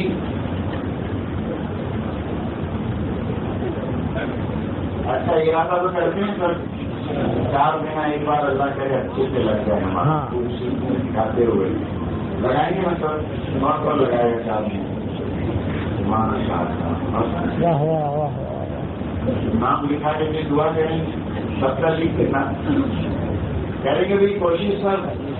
نیت دعا اور کوشش اللہ آسان کریں گے انشاءاللہ. اور دوسری گزارش یہ ہے 1 تاریخ سے جماعتیں جائیں گی اور 15، 16، 17 3 دن کا ہمارا جو ہے وہ اجتماع ہے. اور اس میں ہمارے سارے بزرگ حضرات تشریف لا رہے ہیں، ہمارے سارے مشائخ آ رہے ہیں. بزرگوں کی آمد ہمارے لیے انشاءاللہ بہت بڑے خیر کا سبب بنی. ان کی باتیں سننا دل کی دنیا بدلے ہماری. اسی لیے سارا مجمع نیت کرے 3 دن انشاءاللہ شرکت. یہاں سے بسوں کا نظام ہے. 14 تاریخ کو رات میں انشاءاللہ بس یہاں سے روانہ ہوگی 14 تاریخ. تو شرکت تو کریں گے مطلب اور خوب اچھا وقت لگائیں گے اجتماع کا. اجتماع میں تو آتے ہیں لوگ لیکن وقت ادھر ادھر ضائع کرتے ہیں. تو مجلس کے وقت مجلس میں ہم رہیں گے، یہاں توجہ ادب عظمت میں بڑوں کی بات سنیں گے تو انشاءاللہ نفع ہوگا. ٹھیک ہے انشاءاللہ. اور ہر جمعرات کو اسی طرح یہاں دیکھو بات ہوتی ہے ماشاءاللہ. اجتماع ہوتا ہے اپنا، تشریف لاتے ہیں. ٹھیک ہے. طلب پر اللہ دیتے ہیں. اللہ ہم سب کو آسان فرمائیں. اللهم لك الحمد كما أنت أهله فصل وسلم على سيدنا محمد كما أنت أهله وافعل بنا ما أنت أهله فإنك أهل التقوى وأهل المغفرة. اللهم لك الحمد كله ولك المن كله لك الشكر كله ولك الملك كله لك الخلق كله ولك الفضل كله وإليك يرجع الأمر كله وإليك يصعد الكلم الطيب كله. اللهم لك الحمد بالإسلام، لك الحمد بالإيمان، لك الحمد بالقرآن، لك الحمد حتى ترضى، لك الحمد إذا رضيت، لك الحمد بعد الرضا. اللهم آت نفوسنا تقواها وزكها أنت خير من زكاها أنت وليها ومولاها. اللهم لا تردنا خائبين، اللهم لا تردنا خاسرين، اللهم لا تردنا حازنين، بل ردنا إلى ديننا ردا جميلا.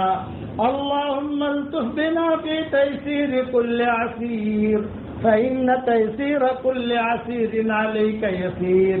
اللهم احسن عاقبتنا في الأمور كلها وأجرنا من خزي الدنيا وعذاب الآخرة. اللهم أعز الإسلام والمسلمين. اللهم انصر إخواننا المستضعفين في كل مكان حيثما كانوا وأينما كانوا. اللهم انصر المجاهدين في كل مكان حيثما كانوا وأينما كانوا. اللهم انصر دينك وكتابك، اللهم انصر دينك وكتابك. اللهم يا فالق الحب والنوى اعط لكل امرئ ما نوى اللهم يا فالق الحب والنوى اعط لكل امرئ ما نوى يا ذا الجلال والاكرام اللهم انك مليك مقتدر ما تشاء من امری یکون.